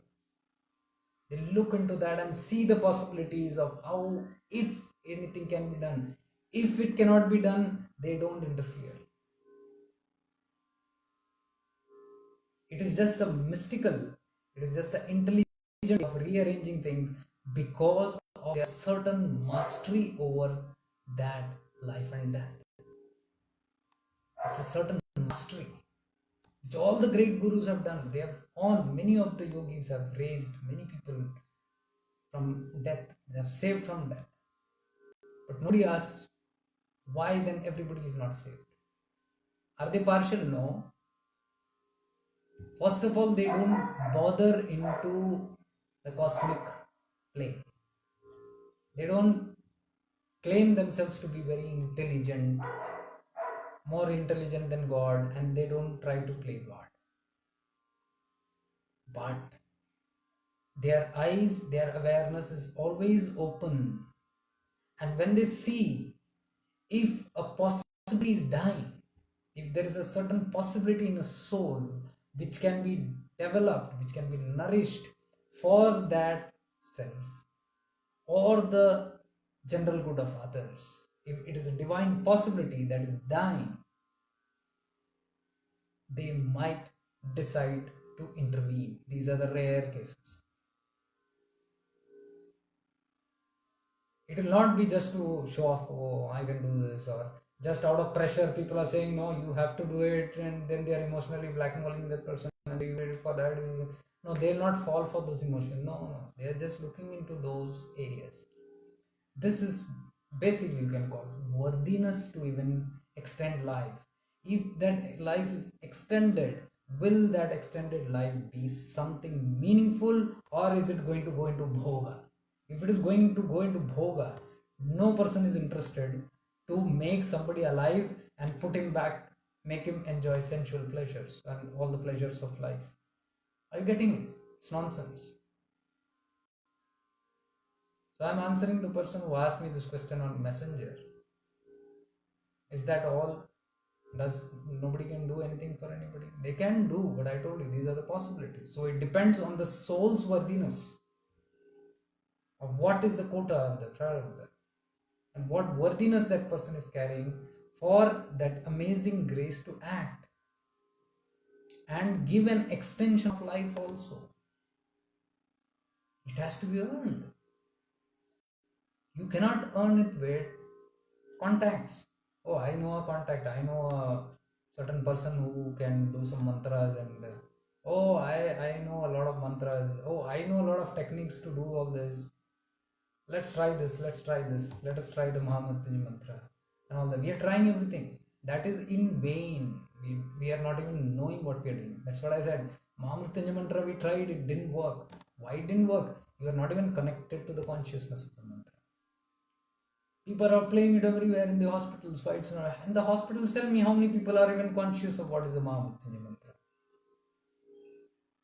Forget the hearing the mantra also properly and putting it in your being. They are not even understanding, or they don't even know the mantra. Forget the meaning. So until you connect to the consciousness of that mantra, you cannot get anything out of it. And I told you the real meaning of Mahamrithyunjay mantra I explained in the starting of this video. It is asking Shiva, the great-eyed one, the three-eyed one, who's fragrant, Sugandhim Pushtivardhanam, the fragrant one, the three-eyed ones. Why are we praying to Shiva, the master of life and death? And we are saying, what are we saying? We are not saying, give me life, make me alive. Is there somewhere in the mantra? It's not there. It is saying, like a fruit ripens and falls off the attachment of the stem. It is connected to the stem. The stem is holding. Like the fruit is ripening and falling on its own. It is not getting kicked off or pushed. Dying by push is like accident. You're plucking it out. Suicide is plucking it out. But what the prayer is saying? It is saying, let me ripen. Sahaj pake sumita. Sahaj. Let it happen very spontaneously and naturally. Let me become so ripened that I myself detach from the stem and fall. And liberate myself from this attachment. This is what the Mahamrithyunjay mantra is saying. Dyor mokshiya Mahamrita. Urvarukmi bandhanan. Bandhan. Urvarukmi bandhana, like the cucumber falls off from the stem, from the bandhan, attachment. Dyor mokshiya Mahamrita. Liberate me also from death, physical death, and liberate me from mortality. Give me eternal life. How do I get eternal life? By knowing who I am. So I am indirectly asking, give me the awareness, O three-eyed Lord Shiva.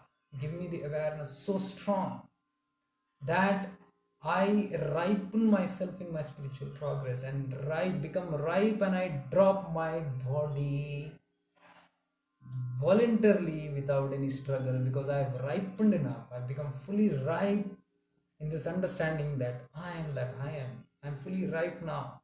And so I very easily drop off the attachment of the physical mortal coil and I move into liberation. I move into eternity, immortality. That is immortality. If you are in a state of awareness, you will get what I'm saying. But people misunderstand immortality to be something else. So she asked me, is God not there? Why does God not listen to our prayers? God has absolutely nothing to do in this. God is eternal witnesser. God is eternal awareness. When we join ourselves in that eternal awareness, we become the observer. We become godlike. He is just observing everything, just like I am observing. There is good and bad happening to me. Somebody is doing good to me, somebody is doing bad to me. Somebody is praising me, somebody is criticizing me. If I take a weapon and sit fighting with the person who is criticizing me or putting obstacles in front of me, that is a reactive behavior. Or if I am getting too prideful when somebody is praising me, that is getting carried away. Both ways, I am not rooted in my awareness. But if I am rooted in my awareness, I will not get carried away by the praise or by the hurt. Somebody is doing the hurt, I'm just watching, no judgments. Somebody is praising, I'm just watching, no judgments. This is what God does. Why do we say you are the spark of God? You are the peace of God. You are that witness. That is why they say I am the creator. I am the creator. How? Because your father is a creator. You are a spark of it. So same quality. Watching, Drishtava. So if you are watching good and bad, anything that is happening without being affected, without doing anything, you are in that state of awareness. That higher being, which is the pure awareness, is also doing that. Whether you beat around the bush, you throw tantrums, you do negative or you do positive, it is neutral. Shiva, the three-eyed one, granted blessing, remember, on Ram and Ravana alike, no partiality. If it was we who were sitting there, we would have never blessed Ravana, we would have only blessed Rama, because we are bound to believe that only blessing meant for goodness. Whereas in unconditional language, it means that anybody who's connecting to that source is bound to get blessed by it. Ravana did tapas, he got blessed by it. Non-judgmentally, unconditionally. Rama did his tapas, he got blessed by it. Both worshipped Shiva. Shiva was not affected if Ravana did something. Shiva was not affected if Ram did something. Neutral. Sandadrishta bhava. Witnessing everything. It is witnessing the divine play, the madness of the play. Because it's an illusion for that divine consciousness. It's all a play which it has unfolded. So if it is not true, why will it get too much involved in it? So when we say, is God not listening to our prayers? And what are our prayers? Not rooted in awareness, not rooted in practicality. Our prayers are make a dead man alive. What has the dead man to do? He's got to live more years and do what? Live the same old things what he have done. That is not valid in the laws of Bhuloka. Because what comes here has to die and go. Physical death has to have, and you got to transcend in your journey. Now this is very clear for the godlike state. The so-called God is aware of this plan and he knows he's not dying somewhere. He's transcending, he's got a promotion and going further and completing nearer to his destination. And you are sitting there for your attachment and telling, pull that person down. I don't care about his journey, where he's going on. I'm feeling insecure, pull him down. I need him for my purposes, pull him down. And I'm praying to you. Isn't that funny from that scene? So the higher sense knows what is the best and it allows the best to happen. We do not know what is the best. So we criticize and judge even that God. So this is what I briefly answered, but the questions were getting too long. She was going on. So I said I will not be able to chat now. I will share this on my life. And today I thought, since today we are rooted in Christ consciousness, I said today is a beautiful day to take this topic out. So I said I'll do it today.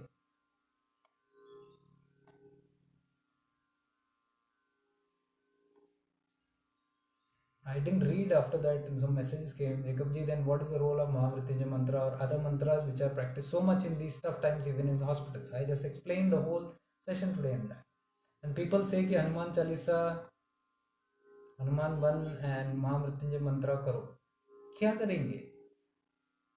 Hanuman Chalisa, how many people has it revived? We are not understanding. These are not here again for our vested interests. It is to give immortality. Even the Hanuman Chalisa is to give courage and strength and power for that soul to transcend and go and progress in that journey.